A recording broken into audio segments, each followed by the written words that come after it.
Leaves are falling and the temperatures are cooling down, but don't put your golf clubs away. Double Eagle Golf makes golf leagues and events possible year-round. Leagues are underway with winter leagues beginning December 1st. Check out their deals on monthly memberships and schedule your holiday, birthday, or bachelor parties, corporate and team outings, or just a good old Saturday with the boys. That's all at Double Eagle Golf inside the Kinetic Sports Complex on West O Street. Book a tee time today or learn more at doubleeagle.golf. Have you been accused of a crime and don't know where to turn? At Liberty Law Group, we understand that a call to an attorney is a call for help. If you're up against the legal system, you need an attorney you can trust to handle your case with professionalism and compassion. Liberty Law's experienced trial attorneys are committed to the defense of liberty for those accused. Don't let a criminal charge ruin your life. Call Liberty Law at 877-42-LIBERTY. Advocates you need, trial attorneys you can trust. That's 877-42-LIBERTY. As you're gearing up for Christmas, it's time to head to Tailored Life in Bennett to get ready with local shopping. Make the short drive down Highway 2 for tons of items for your home for both indoors and outdoors. Check out their variety of Christmas trees in all different colors. Plus, many other fall and winter holiday items and landscape lighting to enhance the outside of your home. Don't forget their home goods for indoors, plus convenient drinks and snacks, most of which are produced locally. Visit Tailored Life today in Bennett and stay tuned to their Facebook page at Tailored Life 360 for food truck events coming up. 93.7 The Ticket, Fox, KFXL weather. Brought to you by Bryant Air Conditioning, Heating, Electrical, and Plumbing. Your Lincoln forecast for today, we'll see lots of sunshine, but also lots of wind. We'll see an afternoon high around 49. Tonight, clear skies with a continued breeze, a low near 28. Tomorrow, sunshine returns with a light breeze, and an afternoon high near 44. I'm meteorologist Kyle Becker from 93.7 The Ticket and theticketfm.com.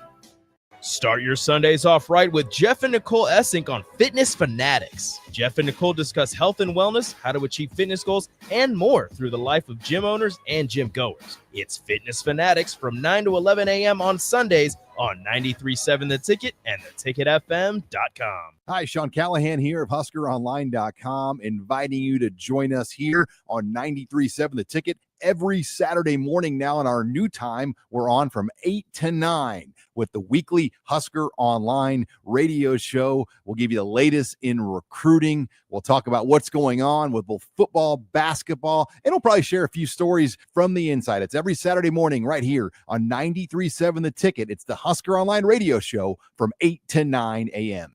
This is On the Block with Strick and Austin. Nebraska Basketball Hall of Famer and 9-year NBA vet, Eric Strickland. Strickland for three! And you're going to go out of here as the Big 8 tournament champion.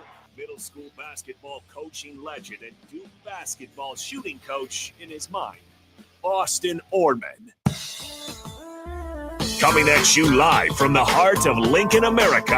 On air and online at theticketfm.com. Presented by NIPCO. This is On the Block with Strick and Austin. Welcome in.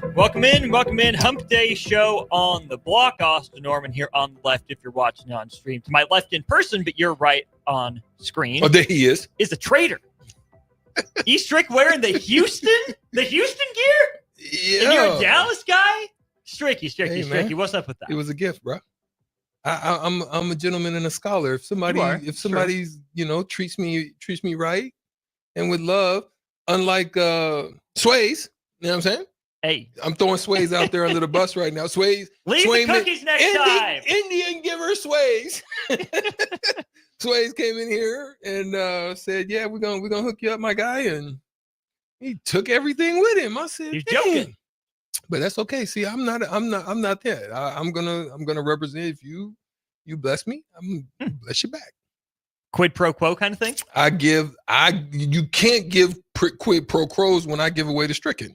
No. And I sometimes I know the answers and I give them away because I'm tired of having to beat you all the time. So that's what happens. Sometimes you get tired of winning. Yeah. Is that what happens?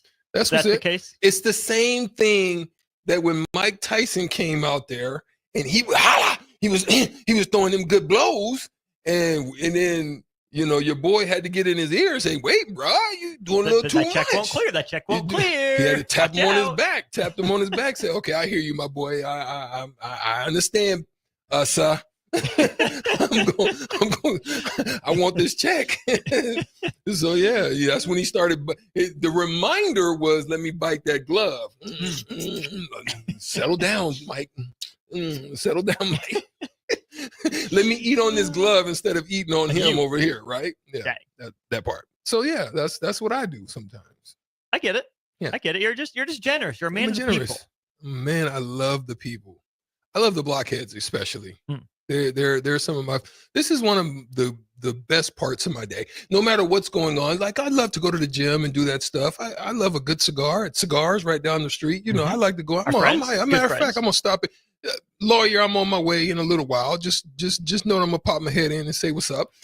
So yeah, I talk to them guys. I love that. I love to every now and then go out and hit a golf ball. You know what I mean? I love, just some interaction. Golf balls hate seeing Stricky. Sometimes I even like to go to a game. I like to go sit up there, watch a game, and hang out with my guy. Indeed. And but there's also times where I just love being around me. Just sit on by myself and be quiet in my own little space, read a book or something. And there's just a little bit of time for all that. What you reading lately? There's a book I'm reading now called Are you a physical copy guy or are you a phone reader? Physical copy. Nice. I'm reading this book called right now, also called Scientific Healing Affirmations. That's one. And I got a couple more. Oh, and then I'm reading this one called The Biggest Secret. Also, yeah. Couple of them. Nice. Drop your book recs on the text line if you have one, if you're reading something good. We will maybe get to those, but plenty to get to in today's show. Hour 2 will be all Husker football. A lot of similarities in the drama and the statistics between Nebraska and Wisconsin. Both programs looking to get bowl eligible during Saturday's game. We'll dive into that in hour 2. I was at Fred Hoiberg's press conference today. Some interesting stuff on Nebraska Creighton. We'll get into that more tomorrow and Friday, day of the game. Tomorrow, though, John Walker from the Omaha World Herald will stop by, be our guest. Tell us what we need to know about the Blue Jays. Maybe go back and forth on some Huskers and Blue Jays stuff. About 20 minutes, we'll have Evan Bland of the Omaha World Herald with us to recap the first Dana Holgorsen outing for the Nebraska offense, what his vibes were, what he expects in the second game of the Dana Holgorsen era, such as it is against Wisconsin. But first, Stricky, yesterday was Tuesday, which means we had new college football playoff rankings released. And Stricky, the committee did it. They bumped Boise State into the top 4. They jumped from number 12 last week. BYU's loss to Kansas bumps the Cougars all the way down to the 12 spot in the college football playoff. Not a great loss to Kansas. Didn't look good for BYU. They've been walking the tightrope a little bit recently. I'm a little surprised, but not necessarily in a bad way, that the committee jumped BYU with Boise. I like that. I think that's the right move right now. I really like that. I'm not gonna lie. Yeah, and I'm not against it either. I'm not against it either. I think deservedly so. That's the way it should look right now. It's kind of playing out similar to what we had thought, outside of the top echelon, where we're a lot of people thought maybe there would be 4 SEC teams and 4 Big Ten teams, maybe 4, 3 for sure. Maybe squeak a late in, depending on how things played out. And but definitely you were looking at that, and then 1 ACC, 1 Big 12. And then 1 Group of 5 and 1 wild card. And so that's kind of what it was. We were looking at. We thought it would play out to be, but then there's some things that are kind of making it really shaky. It's making it kind of concerning, and they're going to have to make decisions. And what those decisions are going to be, will it play out the same? Will they get 4 SEC teams? Will somebody slip in and throw some wrinkles in it? It doesn't look like it at this particular time. There's got to be an ACC team. So will it be Miami, or will they get upset? Because I think if they lose another game, and if Miami loses another game, which I don't think they will going into that, but if they lose that, I don't think they get in.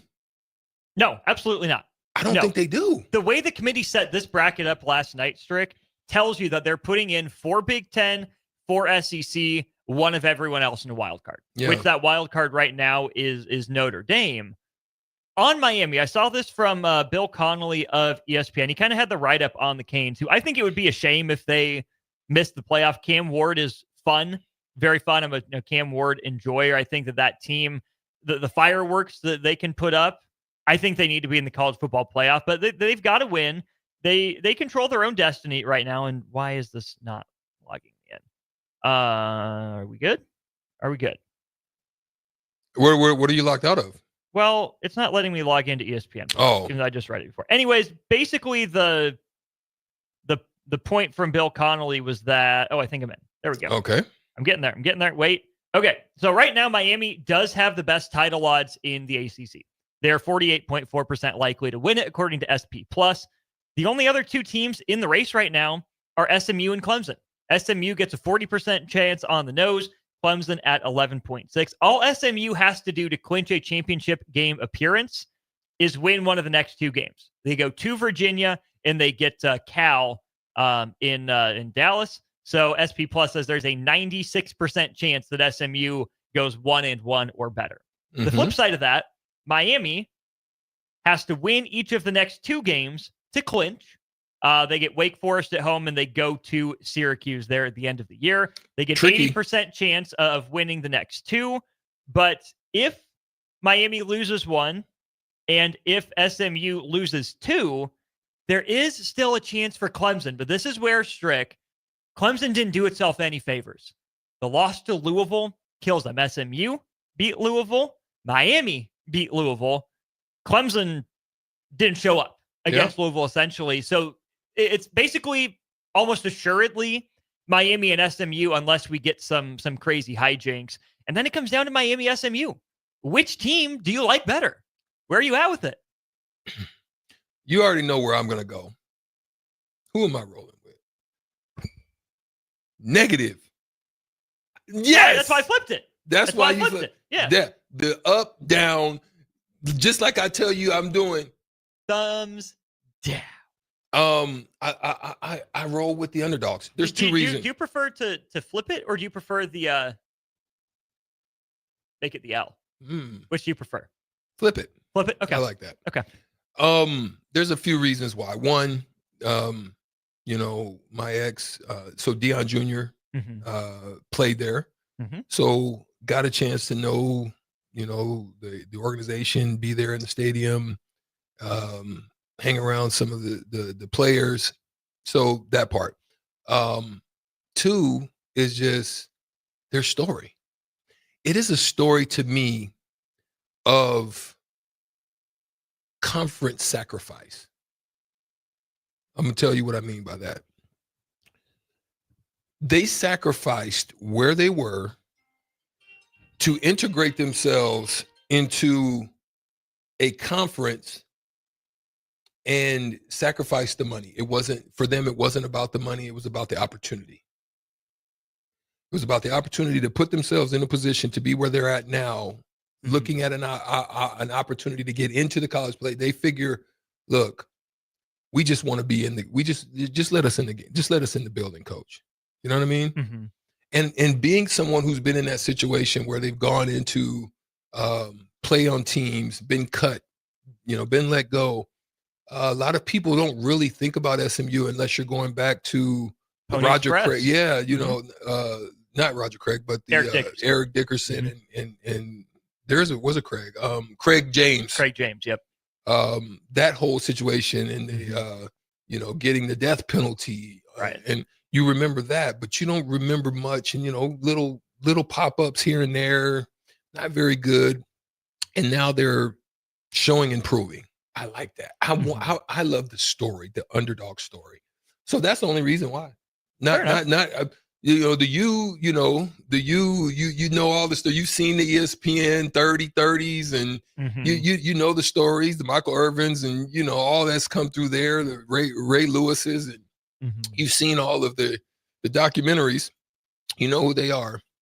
But boy, I would love to see like a few underdogs sneak in there. and make some noise. Mhm. Like at least get past the first round and just show people that, we belong too. Right? Makes sense to me. Mm.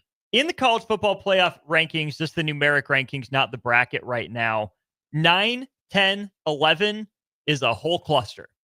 It's Ole Miss, it's Georgia, it's Tennessee, and then just a few spots back of the Vols at number 15 is Texas A&M. Strick, if you look at the bracket now, the first teams out of the bracket, Tennessee, SMU, Texas A&M, Colorado, we already talked about one bid Big 12, and then Clemson, right? Part of that most likely one bid ACC.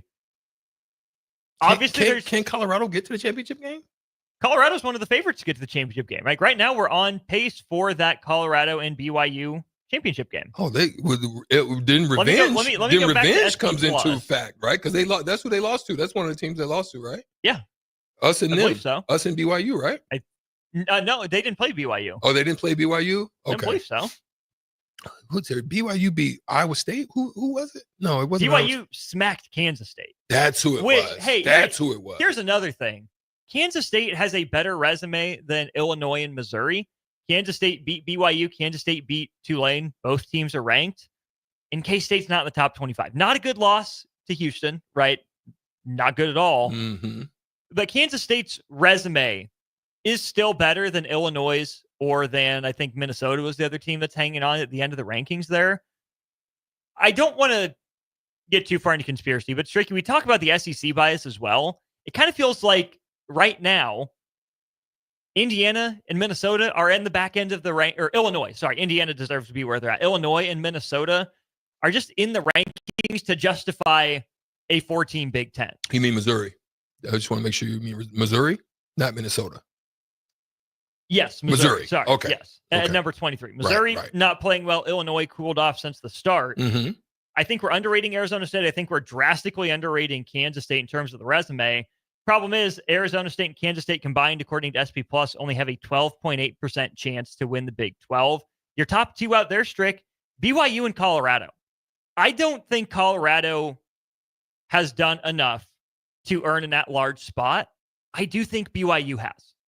I really do. That's no disrespect to Colorado. It's nothing to do with off the field. But what if they beat them head to head? Well, if they beat them head to head, they're Big 12 champs. That's what I'm saying. So then they're in automatically. Yeah. But I still think BYU should get in. I think the BYU has just as credible a claim to one of those last spots as Notre Dame does. Tell me. Break it down. Notre Dame beat A&M. Mm-hmm. Fair. But Notre Dame also lost to Northern Illinois. That'd be the worst loss of anyone in the playoff field. You said BYU okay. Lost to Kansas. The record is not good, but Kansas's metrics say they should be better than they are, right? They've been absolutely burned by fourth quarters. They're just not able to finish games. So no, Kansas isn't good. Kansas has a bad record. And you don't want to compare, best losses, right? Because it's about who's won the most games, right? BYU right now has more impressive wins on its resume. The win over SMU and the win over Kansas State are better than anything Colorado's done. It's better than anything Indiana's done, to be frank, except that Indiana's undefeated, right? BYU stubbed its toe. Indiana hasn't yet. To me, 11-1 Indiana and 11-1 BYU both deserve to be in. Now, here's the conundrum, Strick. If Indiana goes 11-1, it would take something drastic for them to make it to the Big Ten championship game. So Indiana doesn't get a chance to play a 13th game or lose a second game if they go 11-1. Whereas BYU can get to 12-1 and would probably give them a leg up over 11-1 Indiana. But if BYU goes 11-2, they're not in. The committee doesn't put them in because the committee ranked BYU outside the top 12. After a tough loss to Kansas, they drop 8 spots. That one makes no sense to me. I think they were far too harsh on BYU.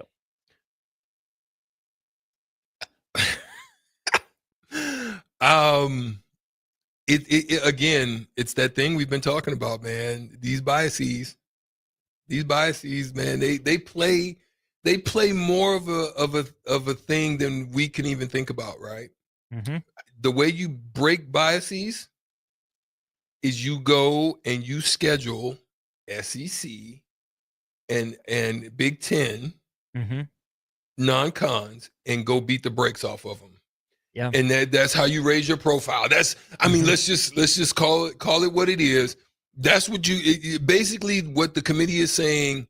They got the money, they got the power, and they've got the following. So you're gonna have to beat them and force us to want to follow you. Right. Right. Mm-hmm. It would be no different than like we appreciate everybody that listens to us, whether it be on the radio or whether it be, but let's be real. We're not like McAfee. You know what I'm saying? Mm-hmm. Not that we're trying to be, but we're not like McAfee right now. So a lot of people follow McAfee because of he has a great following. We haven't gotten there yet. So we would need to go in and beat the brakes off McAfee and show him that we're just as good as he is and what we give and what we display and so forth and so on. That's the way you got to do it. You got to be willing. And I think this is why underdog teams schedule games against, top power teams. This is why a really up and coming basketball team will schedule a Kentucky or will schedule a North Carolina. We believe. This is how like Oakland and those type of teams, you know what I'm saying? St. Mary's even, this is how they do it. They say, this is how Gonzaga did it. Gonzaga said, we're gonna play a top tier schedule and we're gonna show you that we deserve you to follow us. And so now they get respect. Fair. Yeah. Old Dad 34 says the reason BYU dropped so much is because the Big 12 is weak compared to the Big 10 or SEC. That's what I'm saying. But is it though? Well, what I'm saying is it really? Or is that just what we're being told? That's what I think the narrative is right now. Right? That's the narrative. It's big money narrative. My big bank take your little bank. That's really all. That's really all it is. Right. The narrative is that the Big 10 and the SEC are better. Right. At the top, yes, I'm taking Ohio State. Yes, I'm taking Oregon. Yes, I'm taking, right now, Texas over BYU. That's all fair. But the middle of these conferences, I would take Kansas State and Iowa State over Michigan. I would take Kansas State and Iowa State over Illinois. Let's stop sleeping on the Big 12, right? Just because they don't have the brand names that are being highly ranked, the middle of the Big 12, for my money, is more competitive in a good way than the Big 10's is. SEC, I think a lot of those teams are riding coattails. And to the SEC's credit, they got a lot of teams up there with 2 losses, right? So, sure, maybe give the SEC the benefit of the doubt in the top middle. But the true middle of the conference, it's eerily similar. Yeah, those middle teams State. in the SEC have a lot of water being carried for them by the top teams and by what we've said repeatedly over the last 5 years. Yeah. So I agree with you. I don't look at it from that they are just across the board better. I think the narratives. The narrative is really carrying the day right now. And part of the narrative too, Strick, is, well, the SEC team would be favored on a neutral site. Why are we playing hypothetical games? Why don't we look what actually happened? Right? I think that's really been the shift over the last week and a half or so. Like, it's windy today. We'll just talk about the winds of change, right? Yeah. It went from Indiana's this cute, fun underdog story. Look at what they're doing to, oh crap, the SEC actually feels threatened. Let's pull out the hypothetical card, right? Who cares if Georgia is favored over Indiana to start the game? Who cares if Tennessee is favored over Indiana before the game? Bama was favored over Vanderbilt. LSU was favored over USC.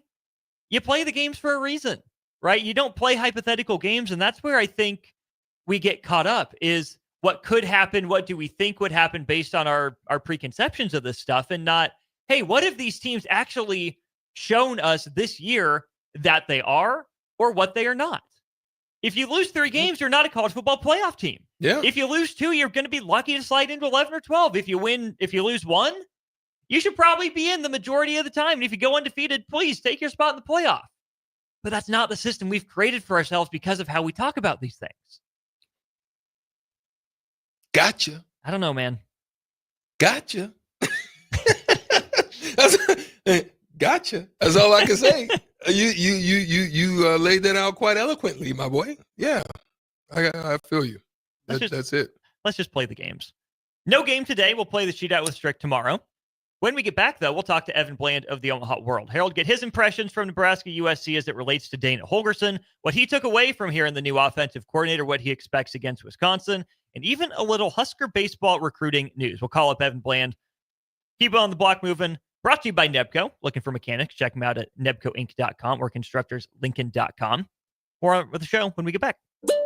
Follow Austin, Strick, and On the Block on Twitter at Austin Orman, eStrick20, and On the Block 93.7. More of On the Block coming up.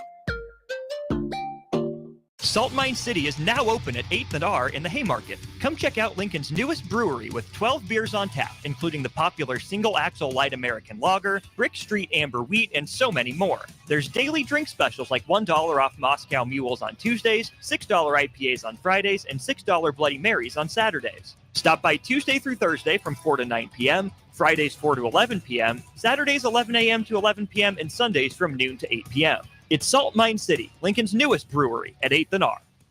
College football in Lincoln, America. The time has come. Start your game day off right with the A1 Automotive Ticket Tailgate pregame show.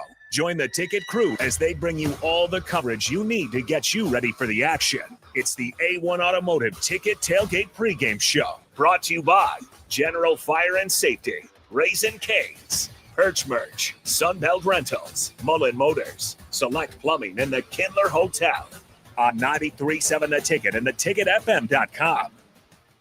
Everyone should have a collection of something. For some, it's stamps or coins, expensive cars, or even watches. But for a lot of people, it's sports cards. And there's no better way to grow your collection than with the help of Capital City Sports Cards, Lincoln's first and only collector-first sports cards and memorabilia shop. Capital City Sports Cards connects collectors of all ages and demographics with unique collectibles sure to bring any collection to life, no matter the budget. Visit Capital City Sports Cards near 56th and Old Cheney or through their eBay storefront. Capital City Sports Cards, Lincoln's premier sports card and memorabilia store. Hi everyone, Kendall Warnock with A1 Automotive in downtown Lincoln. If you're looking for an automotive repair facility you can genuinely trust, we would be grateful for the opportunity to earn your business repairing your vehicle. We have ASE master technicians and qualified to work on a variety of vehicles from Hondas to Porsches, Jaguars to Toyotas, and Chevrolets to Fords. We pride ourselves on customer service and relationships, and we would be grateful for the opportunity to serve you. Give us a call at 402-477-4660. A1 Automotive, always honest answers. The Body Lab, located at 14th and Yankee Hill, is Lincoln's premier physical therapy and recovery lab. The Body Lab offers trigger point dry needling, cupping therapy, joint manipulation, and so much more. Looking to relax and relieve stress after a long day or difficult workout? The Body Lab's recovery lab is the ideal spot. Featuring infrared sauna, a cold plunge tub, or if you're just looking for enough space to stretch out and reset your mind. Learn more about memberships and schedule your service today at thebodylablnk.com or visit the Body Lab in person at 14th and Yankee Hill Road. As a proud member of the Roofing and Solar Reform Alliance, Coalition Restoration stands out by providing thorough property assessments, personalized customer service, and top-notch craftsmanship. With years of experience in the industry, Coalition Restoration has built a notable reputation for having a team filled with skilled professionals and possessing the expertise to handle any roofing project, big or small. Visit their website today for a free roof assessment at www.coalitionrestoration.com or give them a call at 402-607-8186. Empower a child today with the Teammates Mentoring Program. Hope is only a conversation away when you choose to share your talent, time, and heart with a child. Together, you can build a relationship based on strengths and chart a brighter future, 1 week at a time. Find out how you can be a mentor by visiting LincolnTeammates.org. Become what you needed as a kid by joining the Teammates Mentoring Program today. General Fire and Safety has been keeping Lincoln businesses and commercial structures safe for more than 50 years. From a simple fire extinguisher to full fire suppression systems, Lincoln has trusted General Fire and Safety to provide top-of-the-line products, installation, and maintenance. If you're starting a new business in a brand new building, call on General Fire and Safety to help you plan a fire safety system that fits the specific needs of your business, employees, and customers. Call General Fire and Safety today at 402-261-0116. Now back to On the Block with Strick and Austin on 93.7 The Ticket and theticketfm.com. It's 2:30-ish here on a Wednesday during On the Block. Austin Norman, Eric Strickland with you, joined on our Allo Fiber VIP line where they understand the importance of exceptional service with local heart by Evan Bland of the Omaha World Herald. Evan, how was sunny Southern California for you last weekend? It was cool. I'd never been to Los Angeles proper. I'd never been to the LA Coliseum, and it was really neat.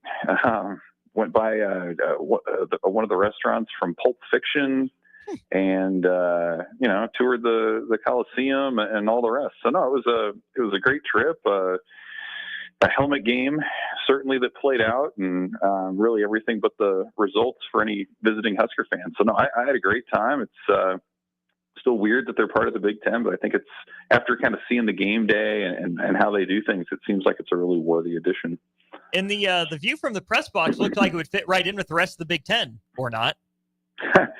Or not would be the way I would describe that. Yeah, it was open air, so that's pretty rare in the Big Ten to be able to crack the windows and really get a sense of the vibe. And then you get the Hollywood sign, off to your left, and then a full view of downtown LA and the San Gabriel Mountains. And you can just kind of feel it's an entertainment town. There's a lot of cool things that happen there. The Olympics are going to be back there again in 2028. So really really cool venue, and you can see why that's a program in USC that attracts a lot of talent. Speaking of entertainment, even before the game started, we had some theatrics on the field before the game. Did you get a sense of what sparked that? Was it something Nebraska did or said? Was it USC taking offense to something? What led to that little skirmish? Well, it was either a misunderstanding or one of those things where you kind of choose to take it a certain way. If you're USC, it was the same thing, to my understanding, that we saw, at the Colorado game a year ago when the Buffaloes took exception to, Nebraska standing on the midfield logo and kind of took that as a sign of disrespect. So I think you had some of that going on where typically Nebraska does this for every game before they get going. When they arrive, they're wearing their backpacks and their warm-ups, and so they did their pregame prayer, and then you had a couple USC players and coaches come out, and at least the players, a couple of them took exception to it, and so there was some, there weren't punches or anything, but you could tell guys were in each other's faces a little bit. So, again, I don't know if USC kind of knew what Nebraska was all about there, or if they were just trying to get themselves fired up, but it does seem like maybe it would be a good idea, if nothing else, for Nebraska to make clear to its opponent on the road, hey, this is what we do. It's not a sign of disrespect or anything like that, but it definitely set the tone, I thought, for a game where there was a lot of chippiness and after the whistle penalties, and you had the Sear Wright storyline there where he was back and his old teammates weren't loving what he was doing out there, especially early on. So I think it all kind of contributed. But again, I think that moment was one where USC chose to take it a certain way, and if it added motivation to what they were doing, hey, all the better. USC takes it a certain way. They also take the game 28-20. The biggest storyline, I think, for Nebraska, Evan, was Dana Holgorsen taking over the play calling, doing so from the sideline as well. From a distance, from watching on TV, I'm still trying to figure out if this was actually true or if it was just kind of projection and hope that things would look better. Things felt smoother. The process maybe looked a little bit cleaner, maybe a little bit more of a through line when it came to game management and play calling from Dana Holgorsen. Did you see improvements from the Nebraska offense despite the results being pretty much in line with what we've seen throughout conference play so far? Well, I agreed with what Holgorsen said on Tuesday, which was like the operation was very smooth. Like you had very few pre-snap penalties. The plays were in with plenty of time to spare. You never really saw guys scrambling to line up or know where they were going or anything. Like that part was good. And, to me, maybe the other notable changes were just some personnel things, and maybe some of that was circumstantial, but you had Emmett Johnson, who had more touches than he'd seen all year, and I thought looked pretty explosive at times. You saw the targets spread out a little bit among the tight ends. So Thomas Fidone didn't have a real heavy workload of a game, but you saw Luke Lindenmeyer get involved and Nate Borkacher get involved, and you saw Jamal Banks being more of a target than he had been in really more than a month. So I think all that sort of played into it. And then, when you start evaluating the offense from there, a lot of it came down to plays that were missed. I mean, there were times certainly where Dylan Raiola maybe didn't see a guy who was open or had a window.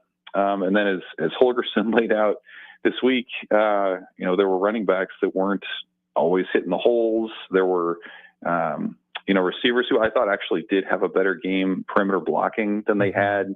Janarin Bonner was a beneficiary of that on one play. He had one of his better games as a Husker. So, it was game one of what we're going to see for three, at least under Holgerson. It was the, one where he's still learning personnel and learning what he's calling and what he has on his side, not to mention what's going on the other side. And I thought USC's defense actually played pretty well too. They have one of the better secondaries in the Big Ten, a lot of playmakers on that side of the ball. So you didn't see a lot of, again, penalties or sort of pre-snap things, but I do think Nebraska left frustrated, thinking that there were yards left on the table if their guys had just gone out and made some of the plays.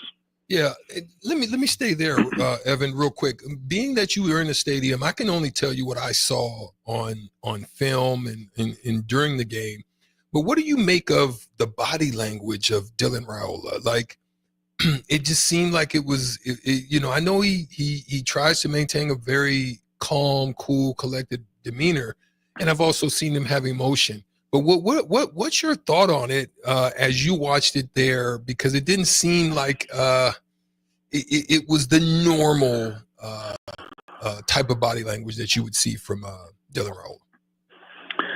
Yeah, Strick. I mean, he looked like a freshman at times, I thought. I mean, he had a couple. He skipped a couple passes. I thought maybe from the sequence there where he tried to scramble for the first down and slid short of the sticks, and it fizzled the drive. It didn't seem like he was maybe as bold or confident maybe as he had been prior to that moment. And so I think some of it's just an accumulation of the season. I mean, you think about now for months, he's been grinding against Big Ten defenses and coordinators that are making seven figures trying to slow him down. And teams have tape on him now. And physically at this point in the year, you're beat up and all this. And I thought, he's done this a couple times since the game where he's kind of projecting forward a little, saying, hey, when we beat Wisconsin, when we go to a bowl game, the program will take its next step. So I think he's still in that leadership mindset,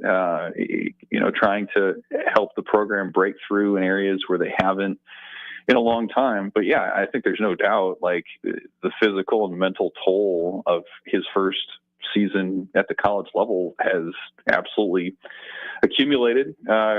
He's kind of had those moments where, hey, he is a scrambler, and now, he's trying to protect his body. And so I think there's a little bit of, tentativeness maybe there with the play at times as well.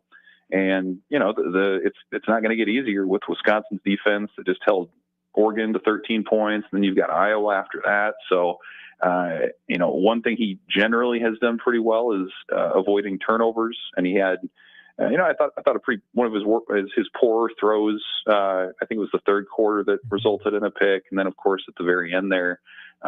So some of this is going to come down to, his decisions and how he plays, but there's no doubt, I think it's been tougher, certainly at this last month than when he was coming out of the gates in September, looking like, somebody who could be on an all Big Ten team. We're talking with Evan Bland of the Omaha World Herald here on our Allo Fiber VIP line. Evan, you got a chance to hear from the coordinators yesterday, including Dana Holgerson. What'd you take away from what Dana Holgerson had to say to you guys? Straight talk. It was refreshing to chat with him for 15 minutes. And I mean, he laid it all out about why he didn't come to Nebraska last off season and, his path to getting to Lincoln now and what he's seen. I think maybe the main thing that I took away was, like, we knew that Matt Rule wanted to shake things up in terms of bringing in a pair of fresh eyes to look at the offense, but he's also shaking things up in just because of who Holgorsen is, as a guy who is very blunt, as Dylan Raiola said, very point blank in practice, really in everything that he does. And so you have these moments that he describes in his press conference where, hey, it's halftime at USC, and he's telling Nebraska's running back coach, hey, have your backs run through the holes that are this big. And he's holding his arms or his hands shoulder length apart. Or he's talking to the receivers and saying, why haven't you guys been blocking worth of crap on the perimeter? Like, that's the language that he uses for these kind of things. And so, I think if you're used to being talked to a certain way or coached a certain way, when someone like that comes in who has the experience, who has the success that Holgorsen's had at previous stops, it can kind of maybe can wake you up a little bit. Maybe it could shake you out of your malaise or your fatigue at this point in the season, can help you to refocus. So I think that's what's fascinating to me is like his impact, not just on X's and O's and scheme tweaks, but like just kind of that wake up call for what this team can do. And sometimes it's real basic stuff, right? Like I think maybe they knew that they knew they've struggled on the perimeter, but if you have someone speaking to you in such straightforward language about it, maybe you respond differently. And so there were elements of that, I thought, on Saturday, and we'll see how much of that carries over here the next 2 weeks. But it does seem like his impact is maybe more multifaceted than what you would see from just a standard offensive coordinator coming in. To the point blank, whatever you want to say, he can also still engage in coach speak, which he did when he said that there's some young guys, or at least a young guy that really caught his eye in practice that Husker fans might be on the lookout for over the next couple games. Who are the top couple candidates do you think Dana Holgorsen could be referring to? Yeah, it's kind of a fun exercise to put that out there. He gave that tease on Tuesday. I don't know how many different running backs they want to insert. I don't know that I'd call Gabe Ervin a young guy at this point. Maybe he would be. Maybe it's more of a receiver situation. Malachi Coleman continues to redshirt. Maybe that's a possibility. He has, I believe, still a game or two where he could play and have an impact down the stretch. We haven't seen Demetrius Bell this year as he's been coming back from injury. So I don't know if maybe he would be a factor in there. And then, I guess I'm not really sure beyond that. Maybe you could go more Quentin Ives at running back. That's kind of where my mind would be, is with the skill spots. I don't think it would be on the line or at tight end. So it's probably one of those spots. But to me, Malachi Coleman maybe would make a lot of sense. He has all the raw ability, and we saw what he could do at times last year as a playmaker. So I guess if I had to guess one today, it might be him. But, I think that Nebraska does have a collection of young guys to where it could be a handful of different players, and that'll be kind of a fun thing to watch on Saturday. Is this a game against Wisconsin, maybe even against Iowa, that Nebraska needs the spark? They need to do everything in its power to get bowl eligible? Or did you like what you saw out of the upperclassmen? Maybe they found that spark like you were talking about with the new voice, and now might not be the time to introduce that much of another variable to the snap count mix. Yeah, I don't know that you need to go too rah-rah for these final games. I mean, the motivation was very obvious from the seniors that spoke on Tuesday, and really that have spoken for the last week. I mean, Ty Robinson and John Bullock and Deshaun Singleton, like all these guys pretty clearly understand what's at stake over these last couple games. I mean, obviously Wisconsin's owned Nebraska for more than a decade now, and you could end that streak and the bowl streak in one fell swoop. And let's be honest, this is not a vintage Wisconsin team that's coming in. I mean, if you listen to their interviews and media reports out of Madison, like most of their talk is about who's calling plays this weekend in Lincoln. It's very little about Nebraska or specifics to, that particular matchup. So these are two programs, both at 5 wins, both trying to break through under second-year coaches that are kind of trying to find their place in this new 18-team Big Ten where every game is close. And every opponent is well resourced, and it's like I think that's kind of where these teams are. So like there's definitely some history and some baggage that's working in Wisconsin's favor here, but this is a team in the Badgers that's just as vulnerable as Nebraska. It feels like a game where maybe it's the first to 17 points wins the game. Two pretty solid defenses and two offenses that are, introducing new play callers. So I think that's kind of what it comes down to. I like Nebraska's message too out of availability this week, where they've kind of tried to stiff arm this idea of a curse of bad vibes or whatever. They say just go make the play. Like if the call is cover 3, or cover 2, run that play. Don't worry about destiny or doom or whatever else.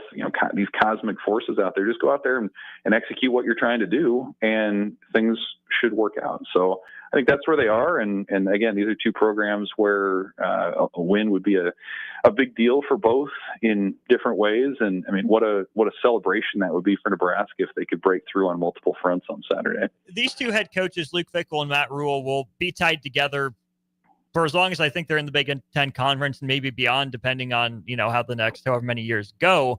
Wisconsin gets bowl eligible against Nebraska. Last year it'd be, fair play, I think, for Nebraska to turn around and get bowl eligible against Wisconsin this year. But Evan, you mentioned the drama with Wisconsin that they have. USC had its fair share switching quarterbacks last week. But it seems like whenever teams are in that spot against Nebraska, it's almost like the Huskers are a get-right game for too many opponents recently. Does it come down to players just making plays simply, right? We haven't heard that from Matt Rule before the last couple weeks. Is that what it comes down to, and not being a get-right game is, hey, players just go make one or two more plays? I mean, I think that's the idea, is like, let's get out of our own heads, out of our own emotions here, and just play the game. Like it's in a lot of ways inexplicable that Nebraska's secondary struggled as much as it did against USC last week. I mean, you're talking about guys who are juniors and seniors, guys who are on NFL draft boards, and just there's miscommunication or a play sort of plays out and guys aren't ready for the moment. And it's just, how can you explain that other than to say you just didn't execute in the moment? That's the kind of thing these guys are fighting. And it's not always been kind of one area. I think that's the other thing that's been so frustrating is it's the secondary one week, and then the next week it's special teams. And then the next week, the offense can't move the ball or maybe is one dimensional. And so they've had kind of this moving target to deal with. Even the defense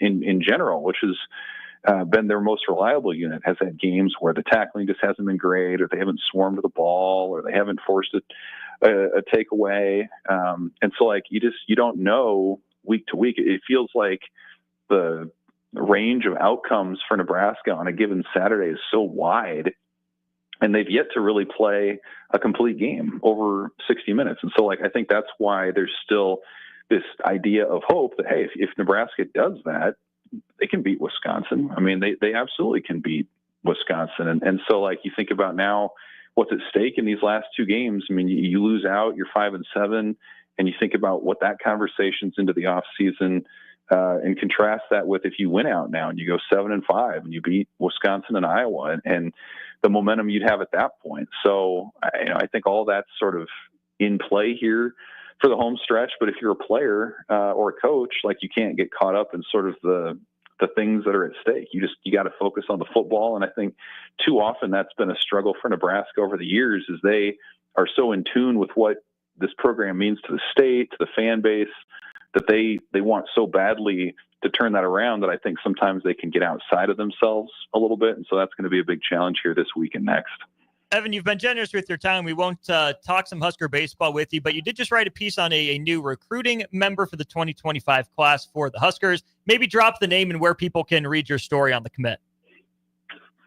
Yeah, kind of a late commit for Nebraska, Mason Ashlock, junior college ad. Really, I mean, just real quick, what's notable about him is the fact that they added him at all in this time when you're trying to shrink the roster because of new roster limits coming in. So power bat and, maybe a guy that could be an impact player for Nebraska here in a couple of years. You can read that at omaha.com.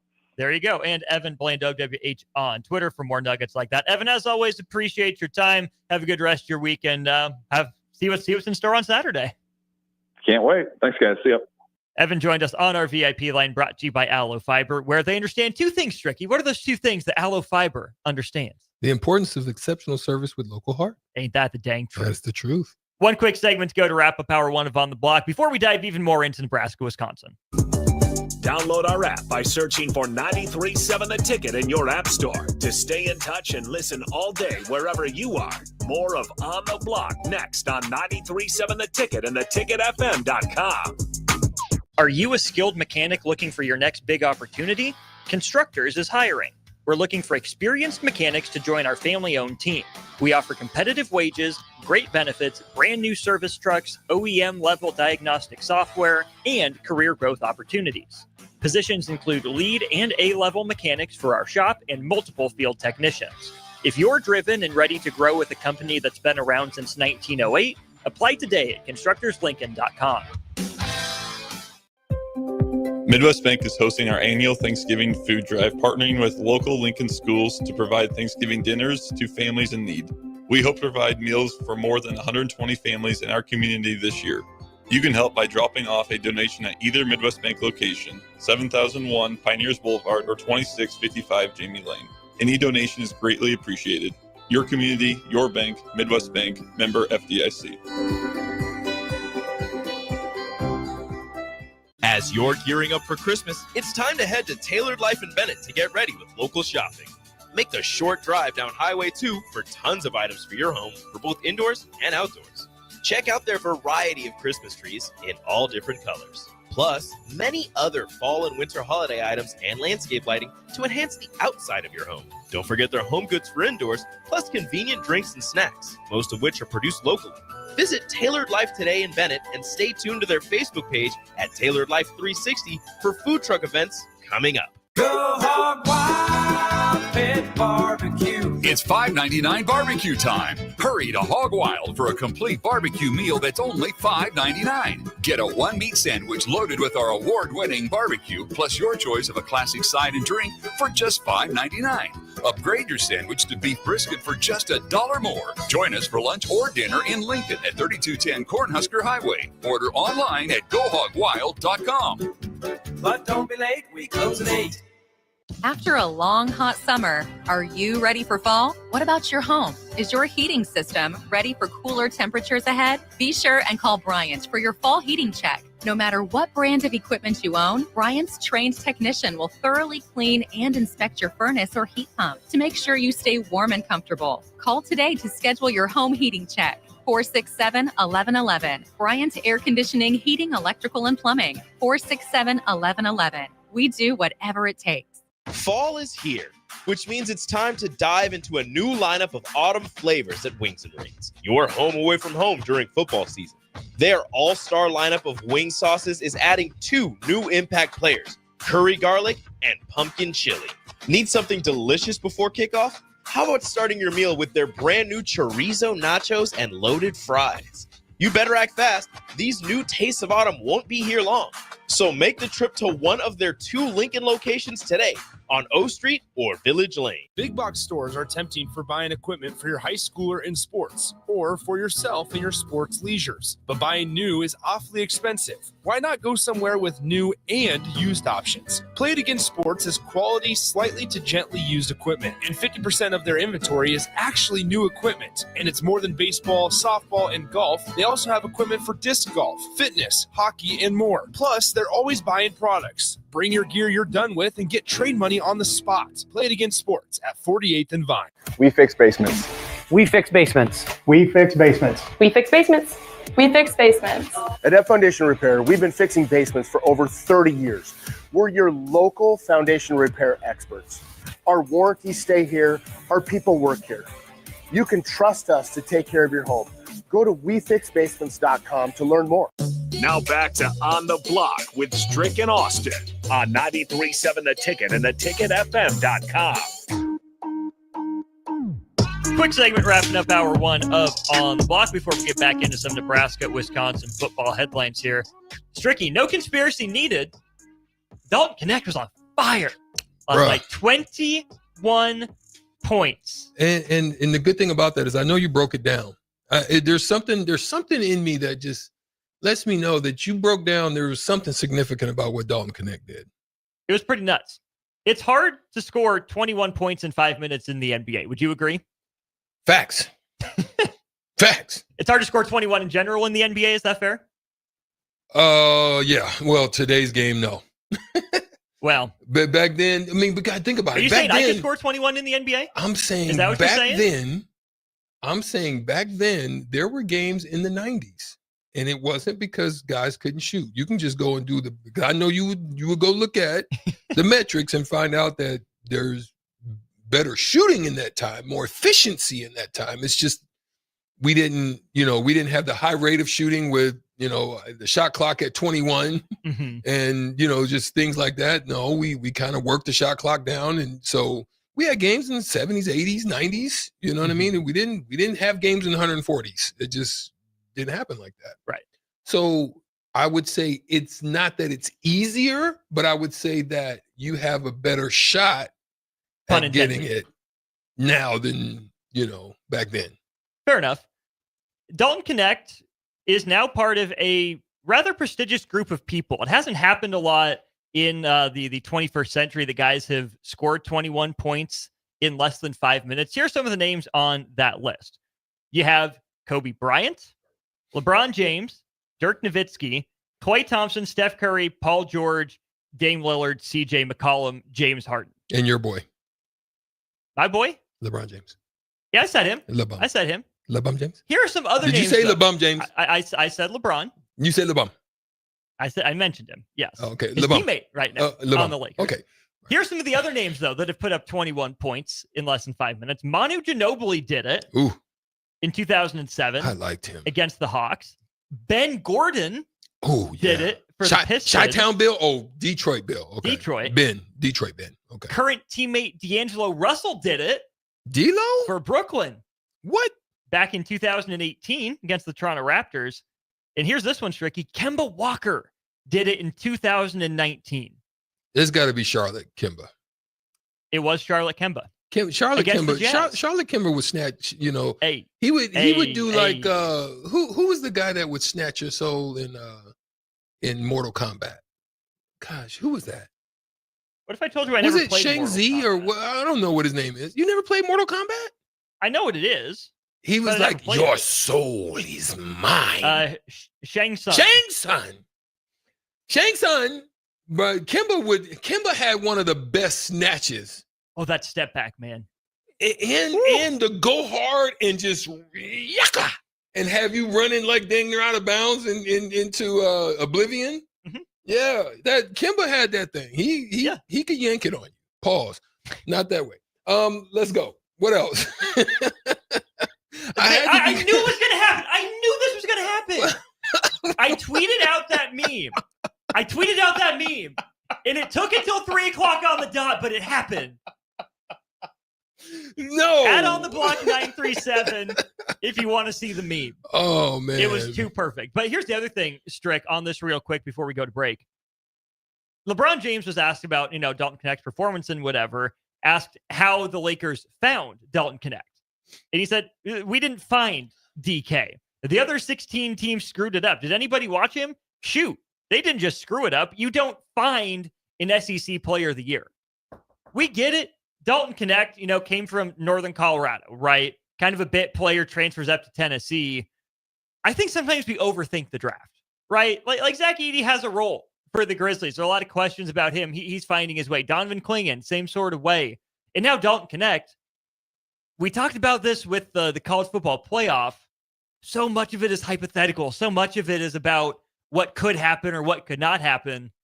When 16 different teams passed on the SEC Player of the Year, that's a really good basketball league and a guy that was the Player of the Year. And no one drafted him. That part. And actually, there was an interview that LeBum had where he basically was stating that how surprised he was that he actually fell to them at 17. Like, yeah, there was actual shock. They didn't, a lot of people believe that he can actually go. Mm-hmm. He kind of gives you a little bit of who your boy is in Duke. At Duke. JJ? No. Oh, you mean right now? Yes. No, he's not Cooper Flag. They think he gives you a little bit of that flow. No, they're not the same player. They're not the same player. What makes Connect can shoot. That's a weakness for Cooper. Okay. Connect is strictly buckets. Cooper's defense first. Okay. Respect. Is it just because they're white, Stricky? They kind of look alike. A little bit. They kind of got, they kind of got a favorable flow to them. And they look a little nasty to them. Yeah. Different ways. Yeah. Connect hit the Jordan but here's what I will say. Here's what I will say. If you go down that list, a good majority of those guys were isolation or guys who can get a bucket without help. Harden, Lillard, Kemba, even McCollum, even Paul George, yeah, Steph, yeah, Braun, Dirk, Manu, Kobe. Klay Thompson would give you connect flow. Yeah, Ben Gordon. Klay Thompson gives you Ben Gordon go get buckets. Like okay. I retract. I mean, go back and look at before no Derrick Rose came to Chicago. Ben Gordon was getting buckets. Okay. No. But let me give it to you. In verbal form. Thank you. Klay Thompson is very similar to how Connect was able to get it because of what was around him. Mm-hmm. Klay Thompson's help opens up so much more. His gravity. With the abilities that you're going to have to either pick your poison on a given night.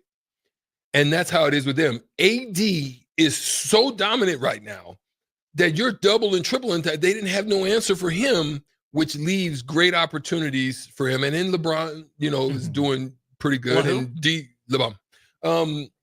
He's doing pretty good, and so is D'Lo at times, who's having solid games.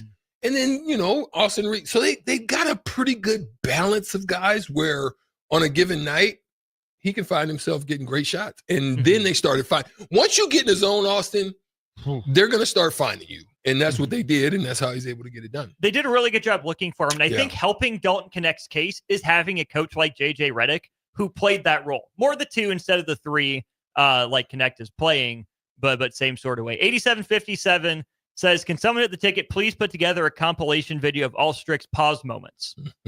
Oh, we're working on it. No, we're not. Strick doesn't even know. We're not. Strick doesn't know, but we're working on it. Cap. We are not we got doing the intern that. Army pouring through the database. We are not going to do that. Except that we are. What we are going to do is we're going to go to break, talk to Nebraska, Wisconsin, an hour. Cupsker said it real quick before you get out of here. Cupsker, you know what it is. Ben Gordon and Kirk Hines. Buckets. Okay, let's get out of here. This is Lincoln's home for sports talk on the FM dial. Also online at theticketfm.com. On the internet. KNTK FM Firth. 93.7 The Ticket. Follow Austin, Strick, and On the Block on Twitter at Austin Orbit, eStrick20, and On the Block 93.7. More of On the Block coming up. Are you looking for affordable drinks and a great atmosphere this football season? Highball Bar has you covered. Whether it's pregame tailgating, postgame festivities, or in-game celebrations, Highball Bar is the place to be. With $4 beers, $4 mixed drinks, and more during their 4 to 8 p.m. daily happy hour, Highball Bar will quickly become your go-to place to sit back, unwind, and be your team's #1 fan. Highball Bar, located in downtown Lincoln, just 3 blocks from Memorial Stadium at 122 North 11th Street. At Koppel Chevrolet GMC, we are thankful for so many things this year, starting with our great employees, a generous community, our military personnel, and most importantly, our loyal customer base that continues to drive that money-saving mile of Louisville. Hi, this is Sean Callahan, and on behalf of everybody at Koppel, we want to wish you a happy Thanksgiving and safe travels to wherever they may take you. Happy holidays from Koppel Chevrolet GMC. The Body Lab, located at 14th and Yankee Hill, is Lincoln's premier physical therapy and recovery lab. The Body Lab offers trigger point dry needling, cupping therapy, joint manipulation, and so much more. Looking to relax and relieve stress after a long day or difficult workout? The Body Lab's recovery lab is the ideal spot. featuring infrared sauna, a cold plunge tub, or if you're just looking for enough space to stretch out and reset your mind. Learn more about memberships and schedule your service today at thebodylablnk.com or visit the Body Lab in person at 14th and Yankee Hill Road. Get rid of pesky critters once and for all with Bats to Rats. Their expert team is here to help you reclaim your home. No more sleepless nights caused by crawling critters or flapping wings. Bats to Rats ensures a safe environment for every family member. Check the website at batstoRats.com for amazing offers. And if you mention this ad, you'll receive $10 off your initial inspection cost. Call Bats to Rats today at 402-781-8691. That's 402-781-8691. Bats to Rats. As you're gearing up for Christmas, it's time to head to Tailored Life in Bennett to get ready with local shopping. Make the short drive down Highway 2 for tons of items for your home for both indoors and outdoors. Check out their variety of Christmas trees in all different colors. Plus, many other fall and winter holiday items and landscape lighting to enhance the outside of your home. Don't forget their home goods for indoors, plus convenient drinks and snacks, most of which are produced locally. Visit Tailored Life today in Bennett and stay tuned to their Facebook page at Tailored Life 360 for food truck events coming up. Are you a skilled mechanic looking for your next big opportunity? Constructors is hiring. We're looking for experienced mechanics to join our family-owned team. We offer competitive wages, great benefits, brand new service trucks, OEM-level diagnostic software, and career growth opportunities. Positions include lead and A-level mechanics for our shop and multiple field technicians. If you're driven and ready to grow with a company that's been around since 1908, apply today at constructorslincoln.com. Rosie Sports Bar and Grill, open for lunch and dinner at 1501 Center Park Road. As a proud member of the Roofing and Solar Reform Alliance, Coalition Restoration stands out by providing thorough property assessments, personalized customer service, and top-notch craftsmanship. With years of experience in the industry, Coalition Restoration has built a notable reputation for having a team filled with skilled professionals and possessing the expertise to handle any roofing project, big or small. Visit their website today for a free roof assessment at www.coalitionrestoration.com or give them a call at 402-607-8186. In every office, there's two types of people. There are those who bring in bagels and those who eat the bagels that someone else brought in. Everybody likes the first person.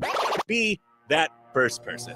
Weekday mornings at 7:30, you have a chance to win a business box of bagels from Bagels & Joe. All you have to do is shut up, Sipple. 2 questions for you, 2 for Sip. Win, and the bagels are yours. Lose, well, you don't want to lose. You lost Monday, you lost Wednesday, you're a loser. Shut up, Sipple. Weekday mornings at 7:30, brought to you by Bagels & Joe.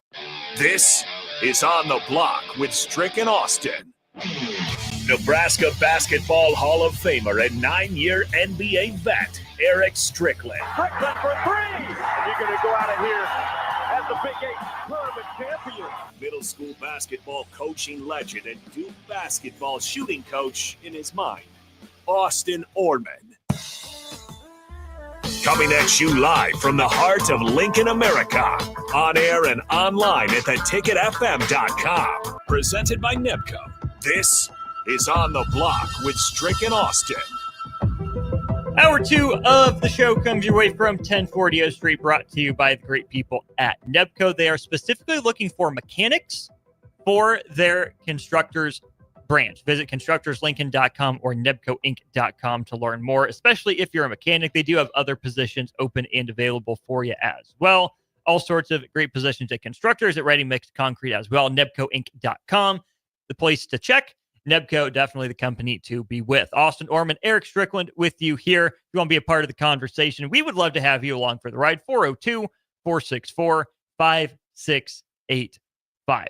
Here's a question. We want to get your responses in before we get to it. We'll get to it eventually here in the segment. Who feels better about their coaching situation right now? Is it Nebraska or is it Wisconsin? 402-464-5685. Who feels better about their coaching situation and why? Stricky, I just saw this online, and I think it's a perfect way to jump into the segment. The Minnesota Timberwolves are going on a 2-game road trip. They'll go to Toronto and then to Boston. The Timberwolves have lost 36 consecutive games in those 2 cities.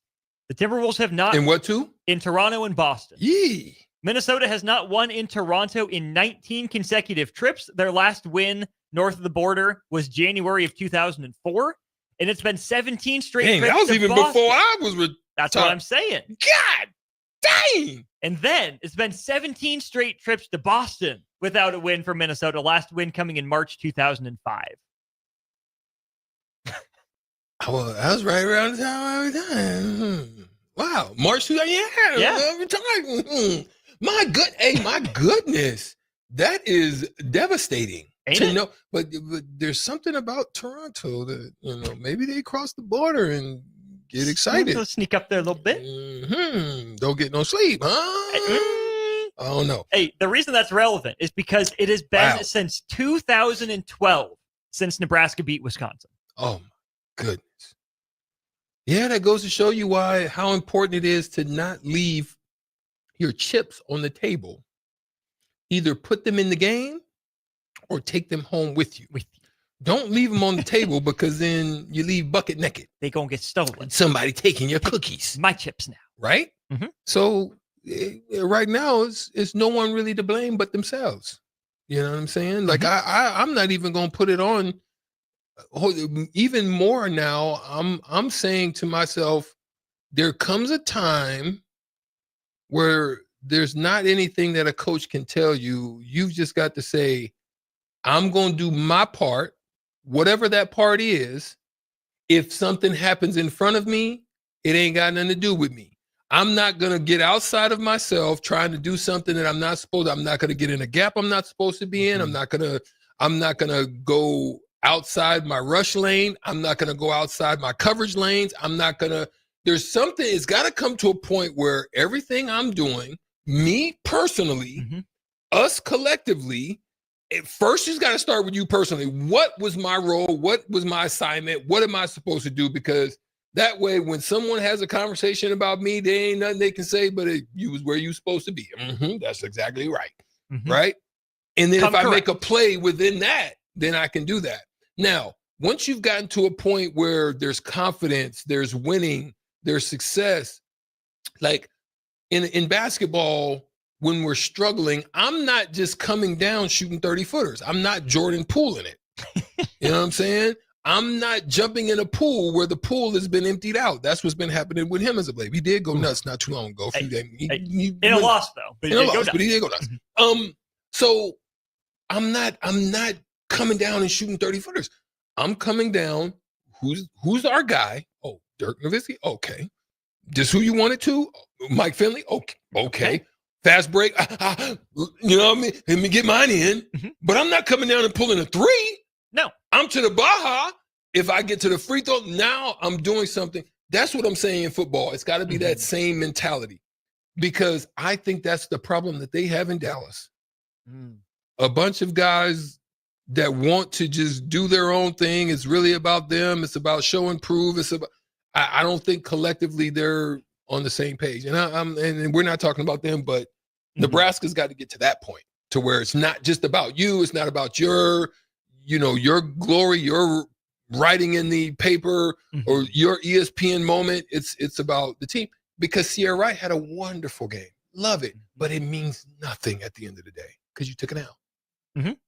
And it wasn't just Sierra Wright that took the L. It's the whole team. The whole team did. So even if he had a W performance, it was an L performance. Because Nebraska didn't find a way to get the job done. And that's really been the theme against Wisconsin, Strick. They win the second matchup in the Big Ten era. Of course, they are rudely welcomed to the Big Ten by Wisconsin in 2011. They have a comeback at home to win it 30-27. And it's been a streak of 1, 2, 3, 4, 5, 6, 7, 8, 9, 10 losses in a row by the Huskers. The last three, all by a possession or less. 35-28, Wisconsin wins in 2021. 15-14, Wisconsin wins 2 years ago in Lincoln. And then the overtime win for Wisconsin last year to get bowl eligible. Both teams sit at 5-5 right now, Stricky. They both have the same opportunity on the table, and that's get bowl eligible before your rivalry game. Wisconsin still has Minnesota on tap. Nebraska has Iowa on tap. Huskers will play Black Friday, Wisconsin on Saturday, of course. I want to credit Michael Sevier for tweeting out some stats here, Strick, because I think that one possession theme, kind of the way we're trending for this game as well. How about this, Strick? Through the 10 games of just this season, Nebraska is averaging 23.2 points per game, Wisconsin is averaging 23.9. Wisconsin and Nebraska have both scored 29 touchdowns. Wisconsin is allowing 20.9 points per game. Nebraska is allowing 20. Nebraska's defense and Wisconsin's defense have both allowed 26 touchdowns. Here's the passing game stats. Wisconsin, 193 yards per game with 10 touchdowns and 9 picks. Nebraska at 225 per game with 11 touchdowns and 11 picks. Now, there are differences you can pick apart, right? And that Wisconsin doesn't have the quarterback it wanted to begin the year. Tyler Van Dyke goes down with an ACL injury. He's not there. Nebraska still has Dylan Raiola starting for them. But, Strick, it's the Spider-Man meme. Nebraska and Wisconsin are in two very similar positions on the field and with very similar stakes going into this game. So, again, even the more, then what is it going to come down to? Discipline, doing your assignment, wanting to beat the person that you're matched up with against, and it's who's going to do that more in this game is what's going to be, who's going to minimize the turnovers, who's going to maximize. Whatever you see, it's going to stand out because everything, as you're looking at it right now, is very similar and is the same. So it's in what area of this game are you going to differentiate yourself? That's what it's going to come down to. Where does Nebraska have to differentiate itself to you? I think where you've seen a big differential between us and them is in the run game. Wisconsin in past has dominated us in the run game. If you Jonathan Taylor, Monty Ball, James White, the list goes on. Ron Dane. Well, Nebraska didn't play. I'm saying. Yeah. In history, yeah. History. I mean, that's where they've always thrived. You know, Melvin Gordon. Like not you know, I'm just saying they've always thrived in that area with running backs, right? They've always had pretty dominant lines. They've always known their identity has always been we're going to be physical, right? That's how they're going to come in. They're going to come in and try to bully you and beat you and ground and pound you. And anything that a bully in a UFC fight would do is come in there and try to, you know, keep you against the cage and just elbow you and just punk you. That's what they're going to try to do. And it's a matter of who's going to be able to sustain it. Because I can tell you this, Wisconsin's going to keep coming. We're going to come. You've heard that before. Yes. Pause! I'm going to come. Not that I'm way. going to mute your mic. I'm just saying. So they're going to keep coming. And they're going to keep fighting. And they're going to keep grinding. And the problem with Nebraska is this. We haven't seen a full game. That part. You see what I'm saying? It's not that Wisconsin's dominant, better, more, you know, equipped than you or has better talent than you. It's just that they understand the significance of this time. They also have the advantage in that they know they beat the brakes off of you consistently and regularly since 2012. 2012. They know all of those things. Well, and the streak even started in 2012. Even though Nebraska got a win, Wisconsin avenged it because they got to play in the Big Ten championship game, and it was all Wisconsin. Strick, I think you bring up a great point there about just kind of the mental aspect of this game. Because on the one hand, you would think Nebraska has the mental edge. They come back home. They're on a 4-game losing streak. They get to get back in front of their fans with a lot to prove. Like I said, senior day, they're walking. Nebraska's had a week of the drama already out of its system, right? We had the Dana Holgorsen conversation. We had the first game there. Whereas Wisconsin comes in, probably a more disappointing season than Nebraska, I would guess. I think people were picking Wisconsin to finish ahead of Nebraska in the standings in preseason, and they're here even, both teams at 5-5 right now. They have their own turmoil right now with them firing Phil Longo, their offensive coordinator. It's the first game for them in a new system. But what can they rely on? We beat Nebraska. We don't lose to these guys. It's not what we do, which is where Nebraska has struggled to bury teams, right? I think back to last year, Strick. Nebraska at 5 wins, goes up to Michigan State, who had fired its coach. It's on an interim in Harlan Bennett. And you're like, okay, this is set up really well for Nebraska against the Michigan State team that's on the ropes, right? Just like last week. It's like last week. That's just the thing, right? Other teams have drama too. It's not just Nebraska. Yep. But that's why I brought that up with Evan. I talked to Tom Chattel about it. And I think it's worth bringing up now on this show here too as well, is because even when it seems like Nebraska should have a mental edge, the intangible edge, it doesn't show up sometimes at all. And very often it doesn't show up consistently or to the degree that you think it would. This atmosphere for the players, I'm not going to say anything about the fans because the fans, I get it. The team needs to show them something. For the players, this game has to take on the energy, the atmosphere, the environment of Colorado. That should be every week. But you get one last chance at home. If you don't take advantage of this one against Wisconsin, you're going on the road to a hornet's nest. Well, Hawkeye's nest, I suppose. But we had the same situation for Nebraska last year against Michigan State. This team was begging to be buried, not playing well, all sorts of off-field factors going against it, all sorts of drama, and Nebraska didn't show up. Nebraska didn't play well. This is a perfect opportunity for Nebraska to say, hey, we were going to get up early. We're going to play well at the start. We're going to get up 3 or 4 possessions and bury Wisconsin. They're not going to quit on their own. You have to make them quit. Facts. And Nebraska hasn't done that. Facts. There's nothing worse for a team and nothing scarier for a team that should dominate a game, i.e. Notre Dame against Northern Illinois, right? There's nothing more scarier than to allow a team to get a sniff of a W when you know you should be beating them, and you know you should be dominating them, and you know they shouldn't even be in the game. This is what happens all the time in March Madness. Yep. It happens all the time. The number 14 seed, you've heard, you know that if this team gets a sniff and they start hitting and they're in this game and you can't put them away, guess who gets more tight? It isn't the team that they already believe they shouldn't even be here. They're playing loose. They don't really care. We're expected to lose. The ones that get tight, the more that clock ticks and gets under 3 minutes, them shots get tight. Them free throws get tighter because you're like, ooh, that creep. And you don't want it to, but it creeps.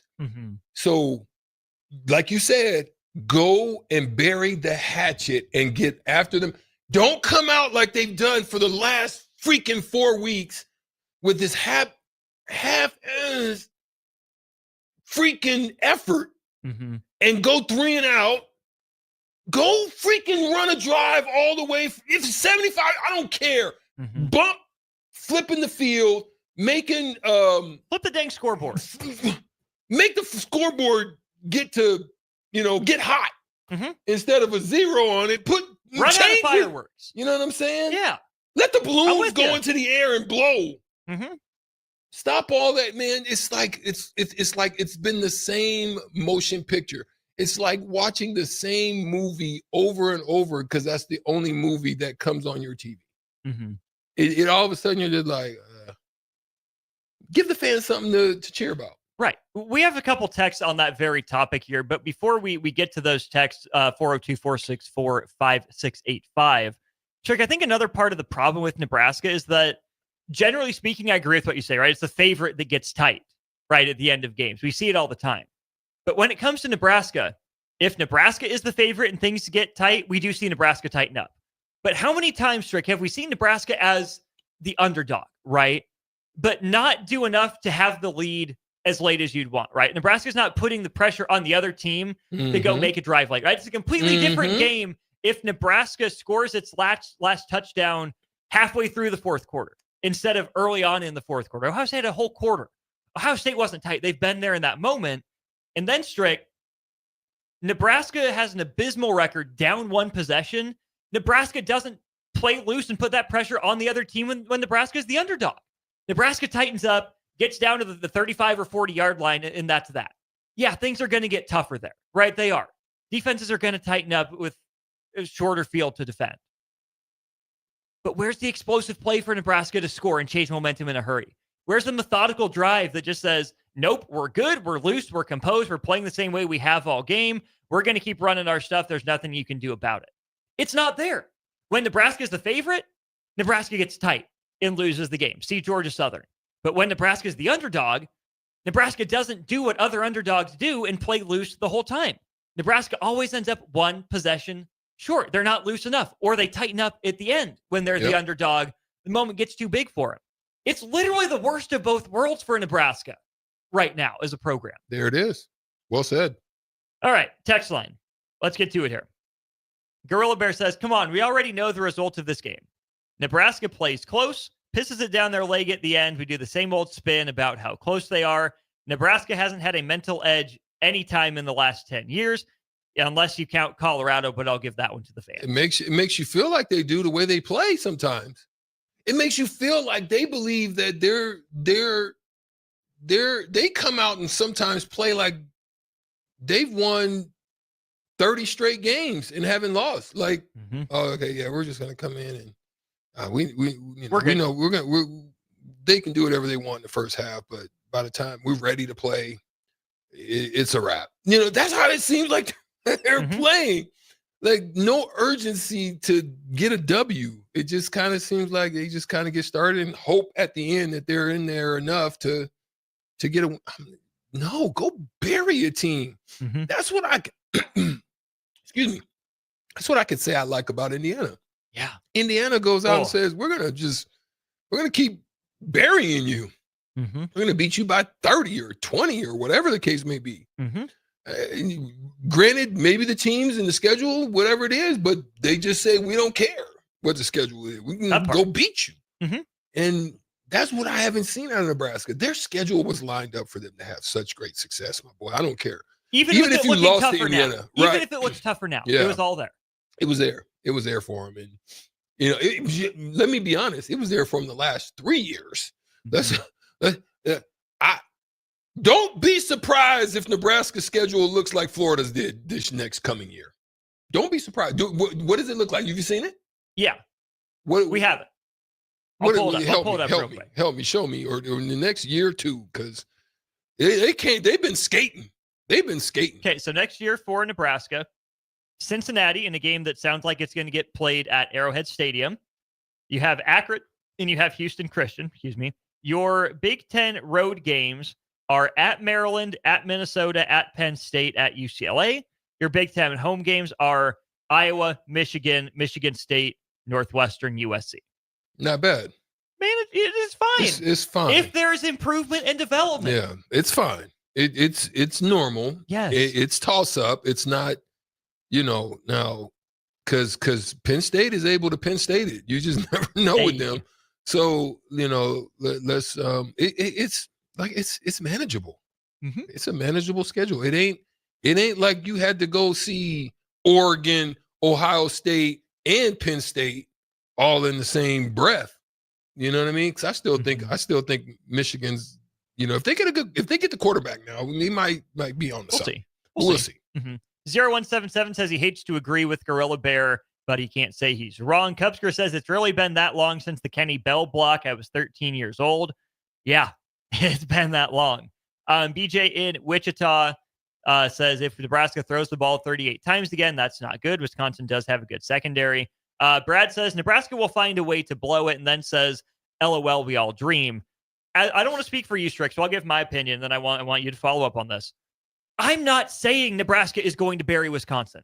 I would be a crazy man. You should throw me out of the studio if I were predicting Nebraska to actually bury a team. We have not seen them do it since the non-con. Colorado, they put up 28 points in the first half. That was enough. I don't say cruise in the second half. It was choppy. It was spotty. But you had a 4-possession buffer. You could give up 10 points and still be up 3 possessions, not feeling any bad way about it. You did the same thing against Northern Iowa, right? You didn't exactly bury them in the first half, but you inched away systematically in the second half. You took care of business. You did what you did. But in conference play, Nebraska hasn't buried anyone. Nebraska hasn't gotten off to a fast start, won the middle 8, and finished strong late. They haven't done it. I am not predicting that Nebraska does it. I'm saying if Nebraska wants to win the game, that to me seems like the best path for them to do it. There's nothing, because I concur. I concur with what exactly you just said. I think the same thing. I'm not by any means saying that I think this Nebraska team is going to. What's that song? Get out of your mind. Get out of your mind. I don't think that that's going to happen. I think that they're, the stats show it. Mm-hmm. The numbers show it. Mm-hmm. I think you're going to have a very close game. It's going to depend on which Nebraska mentality is going to show up. Are they going to stay disciplined? Are they going to play a full game? Are they going to take it easy on a series to where that series means something to one team or the other? Like, and it might seem innocuous at the time. Yeah. But it becomes big later. Yeah. So, that's the part that we just don't know. And that's, I just say, if you're not being carried off in a wheelchair, not by injury, but by just exhaustion. Yeah. If you're not being Michael Jordan out, with Scottie Pippen after Paul the game. Pierce. Well, no, that's a little bit Pierce. different. I don't want that one. But you know what I'm saying? Like, if that's how you should feel, like you shouldn't want to do nothing after this game. If after this game you feel like, yo, man, what we doing down in Ocean? If you got that feeling, you got enough energy to do that, you should be wanting to sit with ice packs in the pool, in the sauna or in the heat, whatever. And then hit the hay for a short week. Right.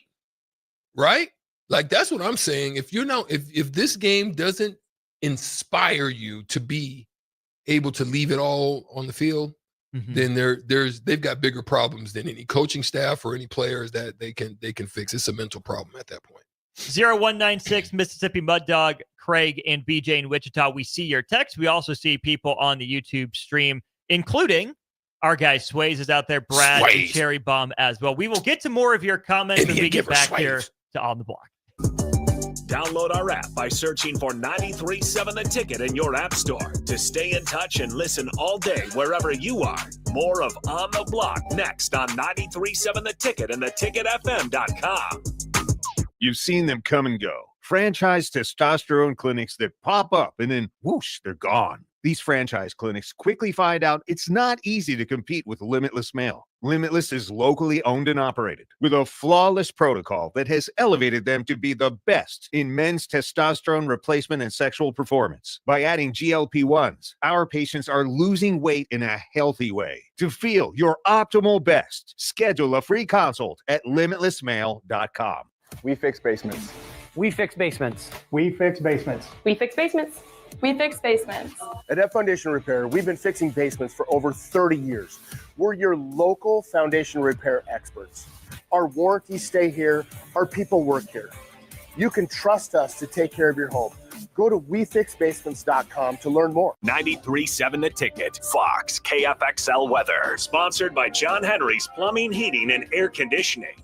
Your Lincoln forecast for today, we'll see lots of sunshine, but also lots of wind. We'll see an afternoon high around 49.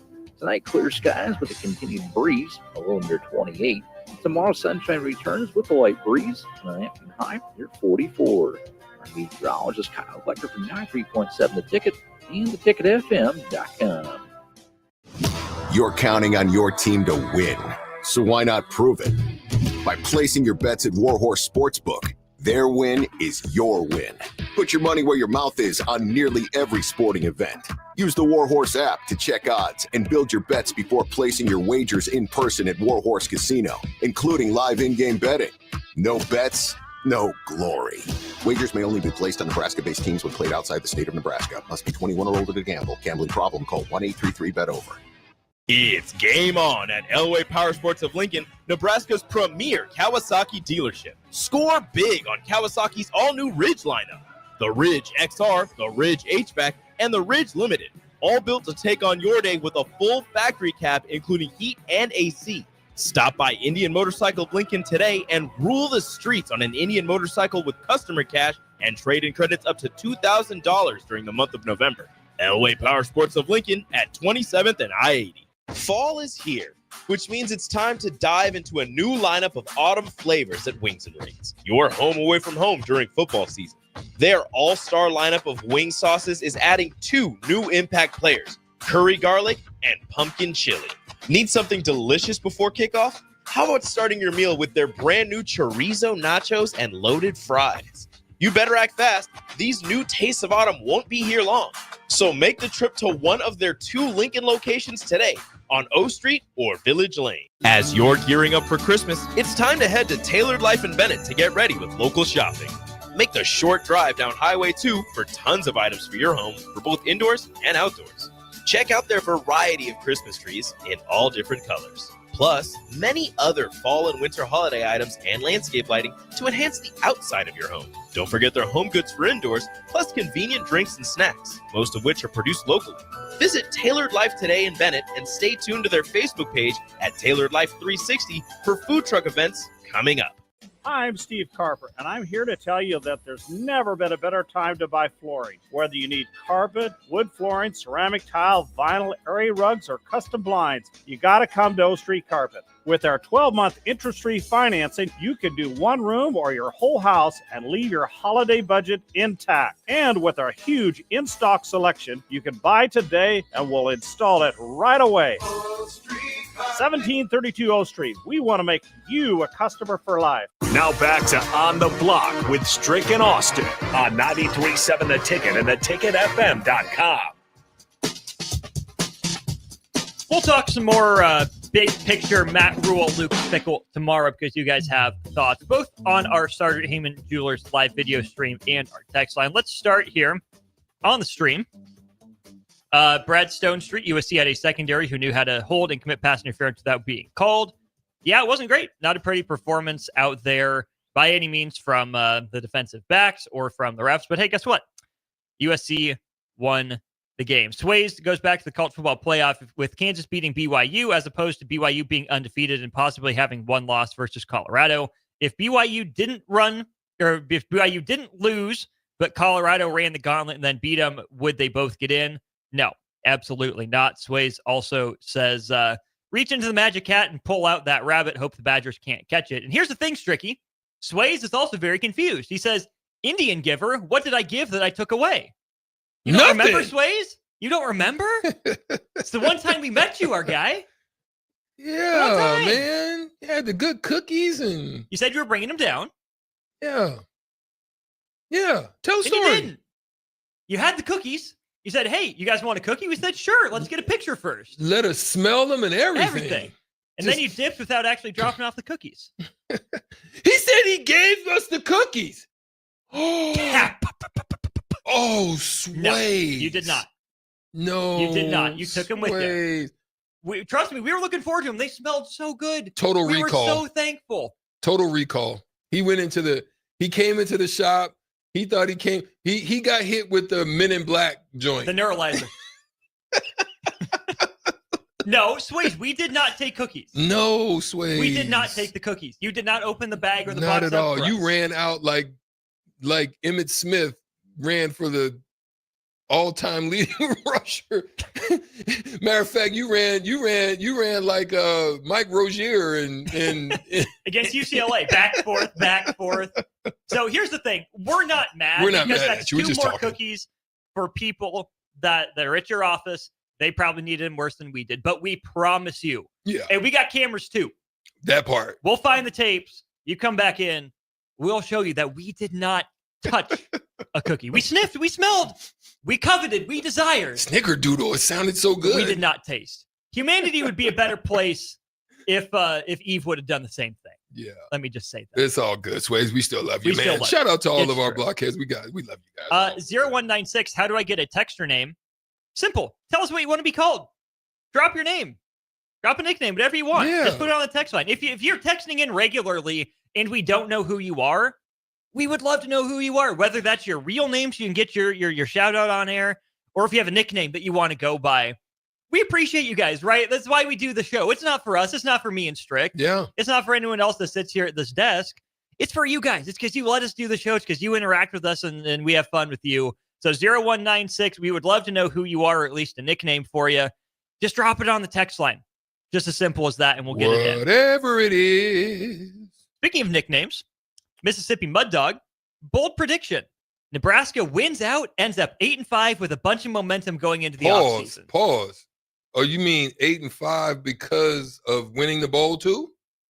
Yeah, that's what he's saying. Oh, shoot. That's what bold. he's saying.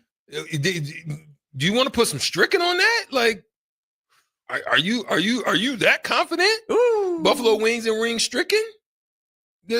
Tell me something. That means if not, you bring me down the stricken. And if so, you come and pick up and I give you some stricken. You know, I mean, let's put something on that. I don't believe 8-5. I don't. Okay. I ain't seen nothing yet that made Stricky feel like 8-5 is it. I think they win one more possibly, but it better be this weekend. Oof. Because guess what gets tight? Pressure, but diamonds popping out. Diamonds. It gets real tight when you got to go out there on the road. And here's why, Austin. Because it's Iowa. If you, not even that. Okay. If you can't pump and prime yourself with your home crowd and for what's at stake, what makes you think that you're going to go into a rivalry game and pump and prime yourself to go out there to win that type of game with that type of pressure? You better do it this week. You better. That's the way I see it. You better. Craig on the text line says, if Nebraska buries a team, it'd be a sign of the Armageddon. 10 more year drought begins. BJ says if Nebraska wants to win, they have to be physical and execute like a Big Ten team. 6496 says, I wish Nebraska could play as a team and have both sides complement each other. Seems like if the offense has a day, the defense can't stop anything, or vice versa. The defense is playing really well and the offense can't get moving. Welcome to being an average team. Welcome to mediocrity. This is what it looks like. Yeah. That's how it goes. Yeah. Let's see here. Al says, in the second half, I would let some of the young dogs on defense go hunting the Wisconsin offense. You with it? I'm right now. I'm like, throw everything against the wall and see what sticks. That's what I'm about. They did it last year, and it looked like to me that they played better when the young guys got in there. They were feisty and they were hungry and they wanted it. Mm-hmm. It looked to me like it looked better. Like it really, like I'm telling you, if the Harburg of this year was there last year, they would have won at least 2 more games. The Harburg this year looks better because his mechanics are better. I talked about that. I'm like, his mechanics are bad. His elbows down, his ball flies, and I'm not even a quarterback coach. I can tell you that. He just wasn't on top of his balls. Mm-hmm. Pause. Let's go. Move on. I'm just saying, man. That was bad. That was bad. I didn't mean it. That was bad. Mississippi Mud Dog says, we win this weekend, then the pressure's off. We ball out and win a close one against Iowa. Then we blow out the bowl opponent. Here's this, Stricky. He bet you a stogie. Bet you a stick. Bet! Okay. Cigars. I'm on my way right after the show. Trust and believe. I'm coming. Okay. Tommy says this needs to be a no-sit Saturday. That would take you back. Nebraska men's basketball 2013-14 season needs to continue its hot streak to get in. Nebraska needs to snap a cold streak, though. So similar, but maybe slightly different scenario. But here's the thing, Tommy, too. You've asked a lot of the fans already, right? Give the fans something to play for. Give them a reason to be on their feet. Axel Foley says, plus it's just not Iowa on the road. It's Iowa on the road at night. Everyone is tougher at home at night. And Cubsker asks, why doesn't Nebraska play Wisconsin for a trophy? Please refresh my memory. We haven't seen it since forever, if ever. They do. It's called the Freedom Trophy, but no one cares. And that's the problem. When the Big Ten set up the divisions the way it did, when it went east and west, part of it was geographical, but they also kind of envisioned Nebraska and Wisconsin becoming something bigger than it's been. It hasn't been a rivalry, Strick. It's been Wisconsin domination.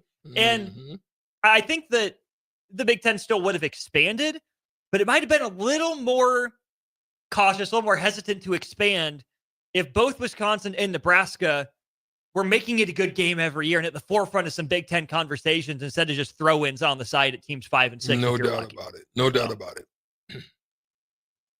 I think that's a good spot to go to break. Plenty more text to get to. Plenty of nicknames. Good. We appreciate that. Again, if you're an anonymous texter, if you don't know if we have your nickname in, send us a text with the nickname that you want in on the text line. We'll put it in here during break and shout you out. We also got 3 tickets to the Lincoln Stars to give away. We'll do a quick trivia question and wrap up on the block with a little crossover when we get back.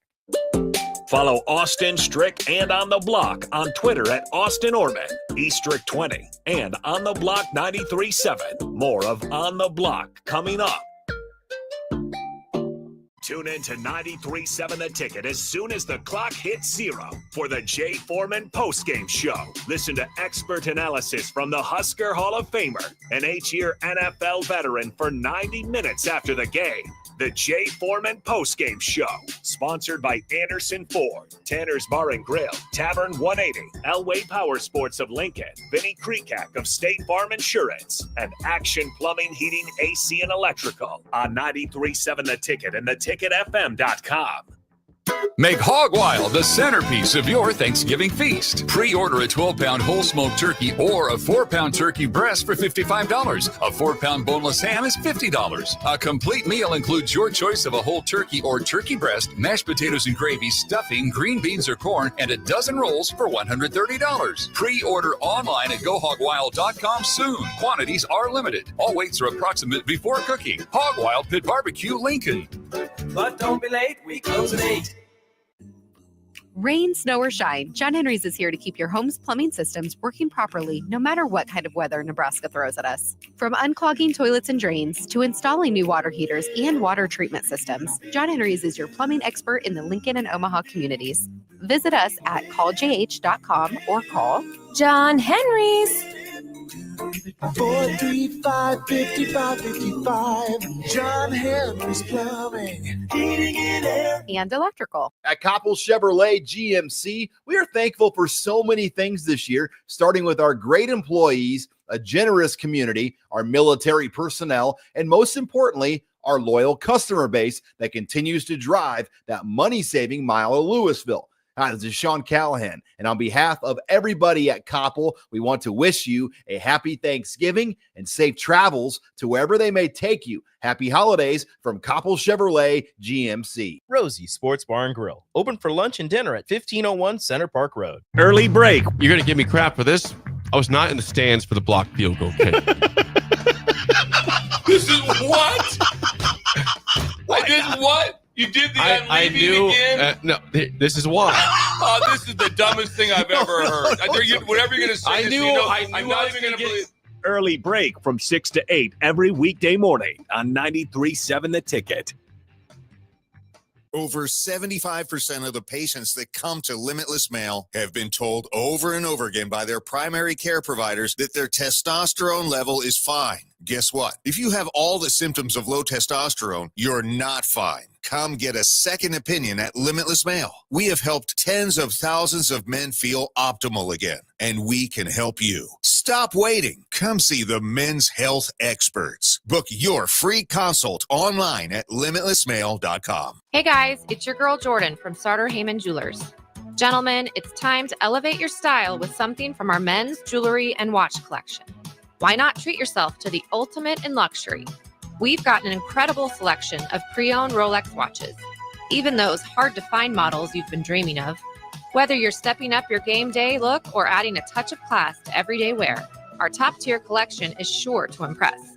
Stop by Sartor Heyman and discover the perfect piece to reflect your unique style. Until next time, happy shopping, guys. You never think cancer will happen to you. I smoked for over 40 years. My doctor recommended that I get annual lung cancer screening. They were able to catch my cancer at stage 1. It's never too late to quit. Even if you're still smoking, you need to ask your doctor about annual lung cancer screening. Just 30 minutes a year could save your life. Call the Nebraska Tobacco Quit Line, 1-800-QUIT-NOW, 1-800-784-8669. Paid for by Tobacco Free Nebraska. Aired with the Nebraska Broadcasters Association and this station. Rashawn Jackson here for Bauer Underground, who has been serving local contractors and utility contractors all across the state since 1997. When you see the black and white trucks, you know the baddest dudes in the business have arrived. Bauer is currently looking for equipment operators, laborers, diesel mechanics, and aerial linemen. Join the brotherhood built on hard work, authentic people, and pedigree of success. Bauer, a family-friendly company who reminds you, go Big Red! Nebraska's Christmas Light Show is back and bigger than ever. The Magical Lights of Lincoln Christmas Show runs from Black Friday through New Year's Eve at Sand Hills Global Event Center. Bring the family for a show they'll never forget, featuring over 1.5 million lights. Cost is $25 per vehicle from Monday through Thursday, $30 on Friday and Saturday, and also $30 on Christmas Eve and day. Purchase your tickets online today at ChristmasLightsInLincoln.com and get ready to experience a drive-through light show like you've never seen before. Now back to On the Block with Strick and Austin on 93.7 The Ticket and theticketfm.com.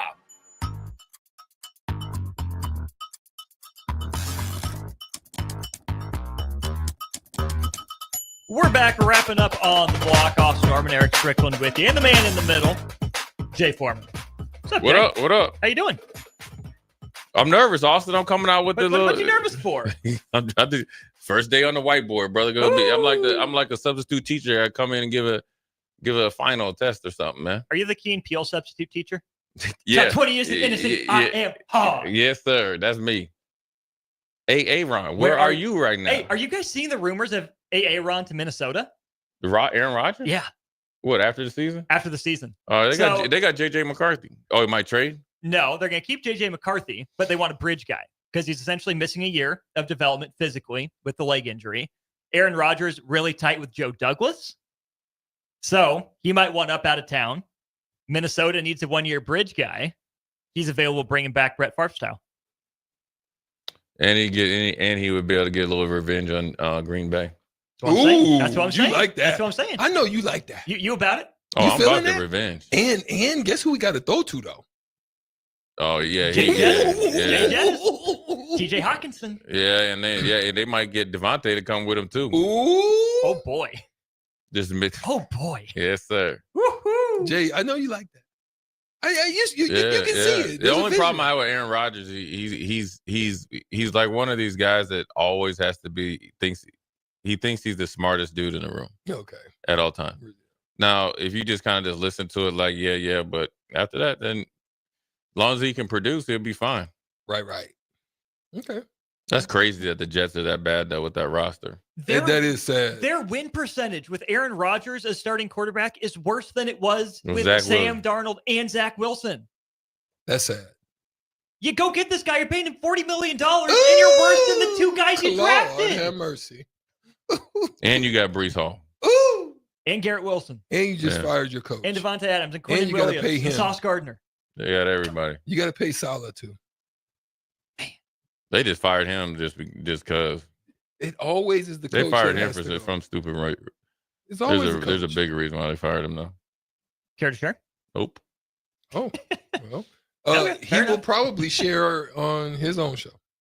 No, I don't. It's You gonna leave it alone? It's sneaky when they were over in England or playing. Oh, well, yeah. Yeah. We leave that alone. Had a little patch on. Woody Johnson's buddies got mad.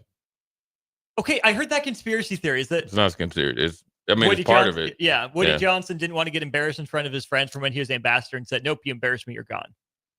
Yeah. That part. That's cold. How dare you? Cold-blooded. Hayden says the Jets remind me of the Huskers. Ooh, Dang. I don't know about Damn, that. Hayden.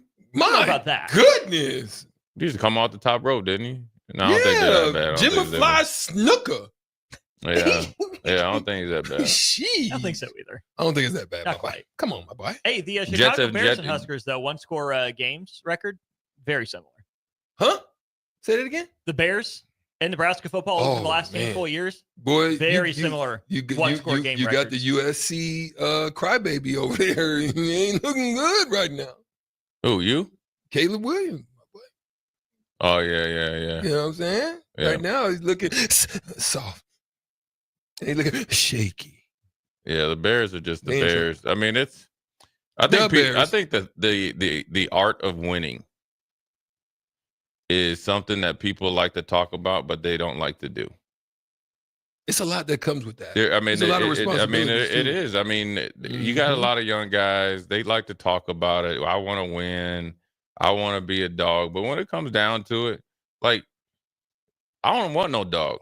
I want a wolf. I want wolves that come with a pack. Well, no, because wolves are aggressive. They go, wolves, doesn't matter what type of wolf, they're going for the jugular. Number one, that's not, but then number two, if you look and study wolves in a pack, they will sacrifice for the greater good. They will protect all the way to alpha, the omega. to the end. They will pay right there, and then they will put together a detailed plan to get their prey. Yeah. So I want that's a why wolf. I want some guy. I want guys that want that hunt. Yeah. Right. Yeah. I was watching this thing about this wolf, and they were chasing these antelopes, right? And so they will run. The wolves will run and try to chase. They'll try to pick one out, but they'll chase it for stamina, 3 or 4 miles. Yes. And then if they don't get it, they'll go back. They'll find like a pond or whatever, cold water, get their body temperature down, and go back at it until they get the job done.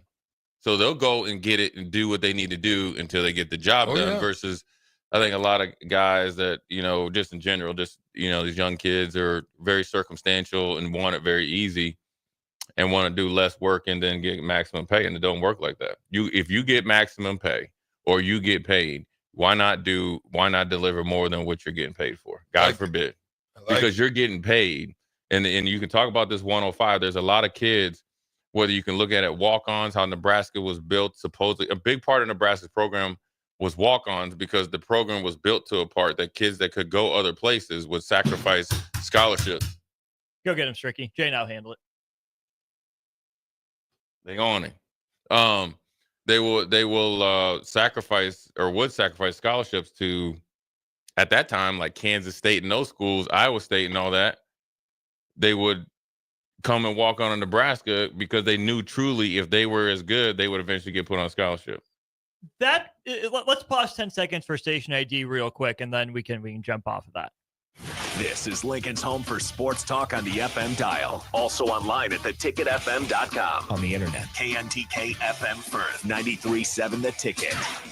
We're back here on the block. Part of that, I think, is just a lack of seeing the big picture. Yeah. Because if you play well, you might feel like you're underpaid at the college level. But guess what? If you stop worrying about it and start worrying about, hey, how do I make the next play? Guess what? Your NFL draft stock is going to go up and you'll make it up on the back end. Well, guys think they want to go to the league. They do. These guys that are there think they want to go to the league. But when you walk in that room, in that room, and if you really aren't an alpha, you're going to get ate up. Because it doesn't matter that, Strick, are you 49?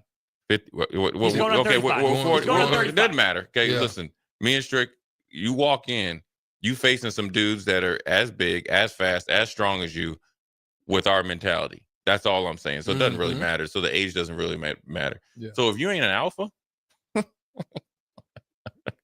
what percentage? Hey, man, Strick. Hey, listen. That's why I just watch how you walk in there. I was like, yeah, I'm gonna eat you up. Because we got a great texter here from John and Cortland. He says, look, wolves run the relay to death. Next run you up until then. That's why I like wolves. I like people that want to hunt. And there's a difference between being the hunter and then the hunted. But if you are being hunted, there is no end date. There is no end. Because you always are operating out good fear. Who can come beat me? Who can beat my? That's why I say one thing it's so easy now to get 1 or 2 years in the league. Back when I played, it was hard. It was hard to get a tryout. You know this, right? Now, it's easier to actually have a 8-10 year career, and you can't even play dead. I mean, and this is not me hating. This is just the way it is. The way the rules are set up, the way they have the salary cap, like a lot of money to big name guys, and so a lot of these rookies get a chance to kind of fake their way to a pretty good career. 4 years. And to have at it. But the reality is it's harder to stay because once you start to play and actually play well, then you have to start making even more sacrifices. So here's an example. So for me, when I got into the league, I went from inactive, playing special teams, starting. But so the sacrifices I had to make when I was inactive, and I kind of knew when I would be inactive, was different than when I was just playing special teams, which is 10 to 12 plays, a game, run or kickoff return, all that, right? Yeah. And then it went up even higher to when I started playing a lot and then doing some. Mm-hmm. I had to give up sacrifice. When friends come in, I couldn't go get them at the airport because I had to be over at the stadium making sure I'm getting in my special teams work or film work. I'm getting an extra like lift in, and then I got to watch 5 times as much tape. And Friday when they used to come in is part of that. So I wouldn't get back to, I lived in this little apartment, but I wouldn't get back to the apartment till maybe 8, 9 o'clock that night. Mm-hmm. Right. So it's different than when I'm on the Friday inactive list. I know by league rules, I can't play on Sunday. You know what I'm saying? Yeah. Because I'm inactive. It's different. It might be like if you get told for did not play and say you're on a road trip, you're on the road trip, but the coach say, okay, 14 and 15 or 13 and 14 aren't playing, but then maybe 12, 11, and 10 will decide, during warm-ups. That's how we did for inactive. And it's no different than when you're playing right now, man. It's like, will you work while you wait? Will you work while you wait? Or only are you going to work while you think that you're playing or you think you deserve playing? Because if you're a player that only will work while you think you're playing or somebody has to hand you a job or you think your grandfather into a job, when you get out there and it's 4th and 1 or you got to make a play, you got to think about a play that you might have went over on Tuesday, right? And now it's Sunday. And now it's Saturday or Sunday. And I got to go back to something. Heck, it could be just Strickland going into basketball practice and talk about a time that you had to play pick and roll against, Peja Stojakovic or Stock or whatever his name is, you know what I mean? Or Tim Hardaway, because somebody that they're playing has the skill set that reminds you of Tim Hardaway and whoever was doing the pick and roll or whatever back then. Baron Davis would be like similar, right? Right, or something like that. Yeah. So, I could blow you off, right? Well, then I'm big into the sports guy. Well, you get out there in PBA, because Strick got, a little gray hair. He don't know anything. Knowing dang well, if you were the same Strick there, you walk the dog on him. Well, now you get out there in PBA or anywhere and you blow it off. And then next thing you know, you're walking around, oh, man, they hating on me. This, and this. Well, if you would have just listened instead of hearing everything, you would have been the hero. Because Strick back up in the crib. Yeah. You know what I mean? Yeah. And he giving you free advice that most people pay you for free. That's the part of the problem. Becoming a champion or winning is hard. It's not as hard right now. It really isn't. I'm sorry, but it's not that hard right now because you have more things accessible to you than we ever did. There's no doubt about it. We ever did. No doubt. We had to wait and clamor for guys to come back during the bye week to even pick their brain. And they would only be around for like maybe half a practice. You know what I mean? Mm-hmm. To figure out what it means. Then we'd get guys that come in and train with us in the off season, but that was a couple weeks. Now you can Zoom in Eric Strickland. You can consult Eric Strickland. Eric Strickland. You can hire Eric Strickland. You can listen to On the Block from 2 to 4 weekdays with Eric Strickland. You can do that. You're right. Right. The stuff that was inaccessible, right. You have access the to. Ability for Strick to talk and get it. It's like people don't understand athletes, and sometimes as a coach, you have to understand we think, and this is a sixth sense, like animals when they get around each other, they just know. And former basketball players like Strick could look across and there'd be 100 guys over there. Now, all height being the same. Granted, if Robert Parrish is walking over there, Strick knows he's 7 foot tall, but everybody just within a range. Strick can look and pick him out, or a former NBA player, based on the way he moves or just how they look in their face. The eyes. Yeah. Same with football. I could be in the airport and I was like, you know what? I know that dude used to play. Mm-hmm. Were 100% of your former teammates, both of you, alphas? No. No. Well, so the guys that weren't, were they alphas at one point, or are they the exceptions that prove the rule? Did they get softer when they got to the league? Go ahead, Jay. Yeah, I think alpha is sometimes, well, first of all, if it was a sigma, I think that's the best one because that means you're a little bit more ruthless. So I just say I'm probably more of a sigma.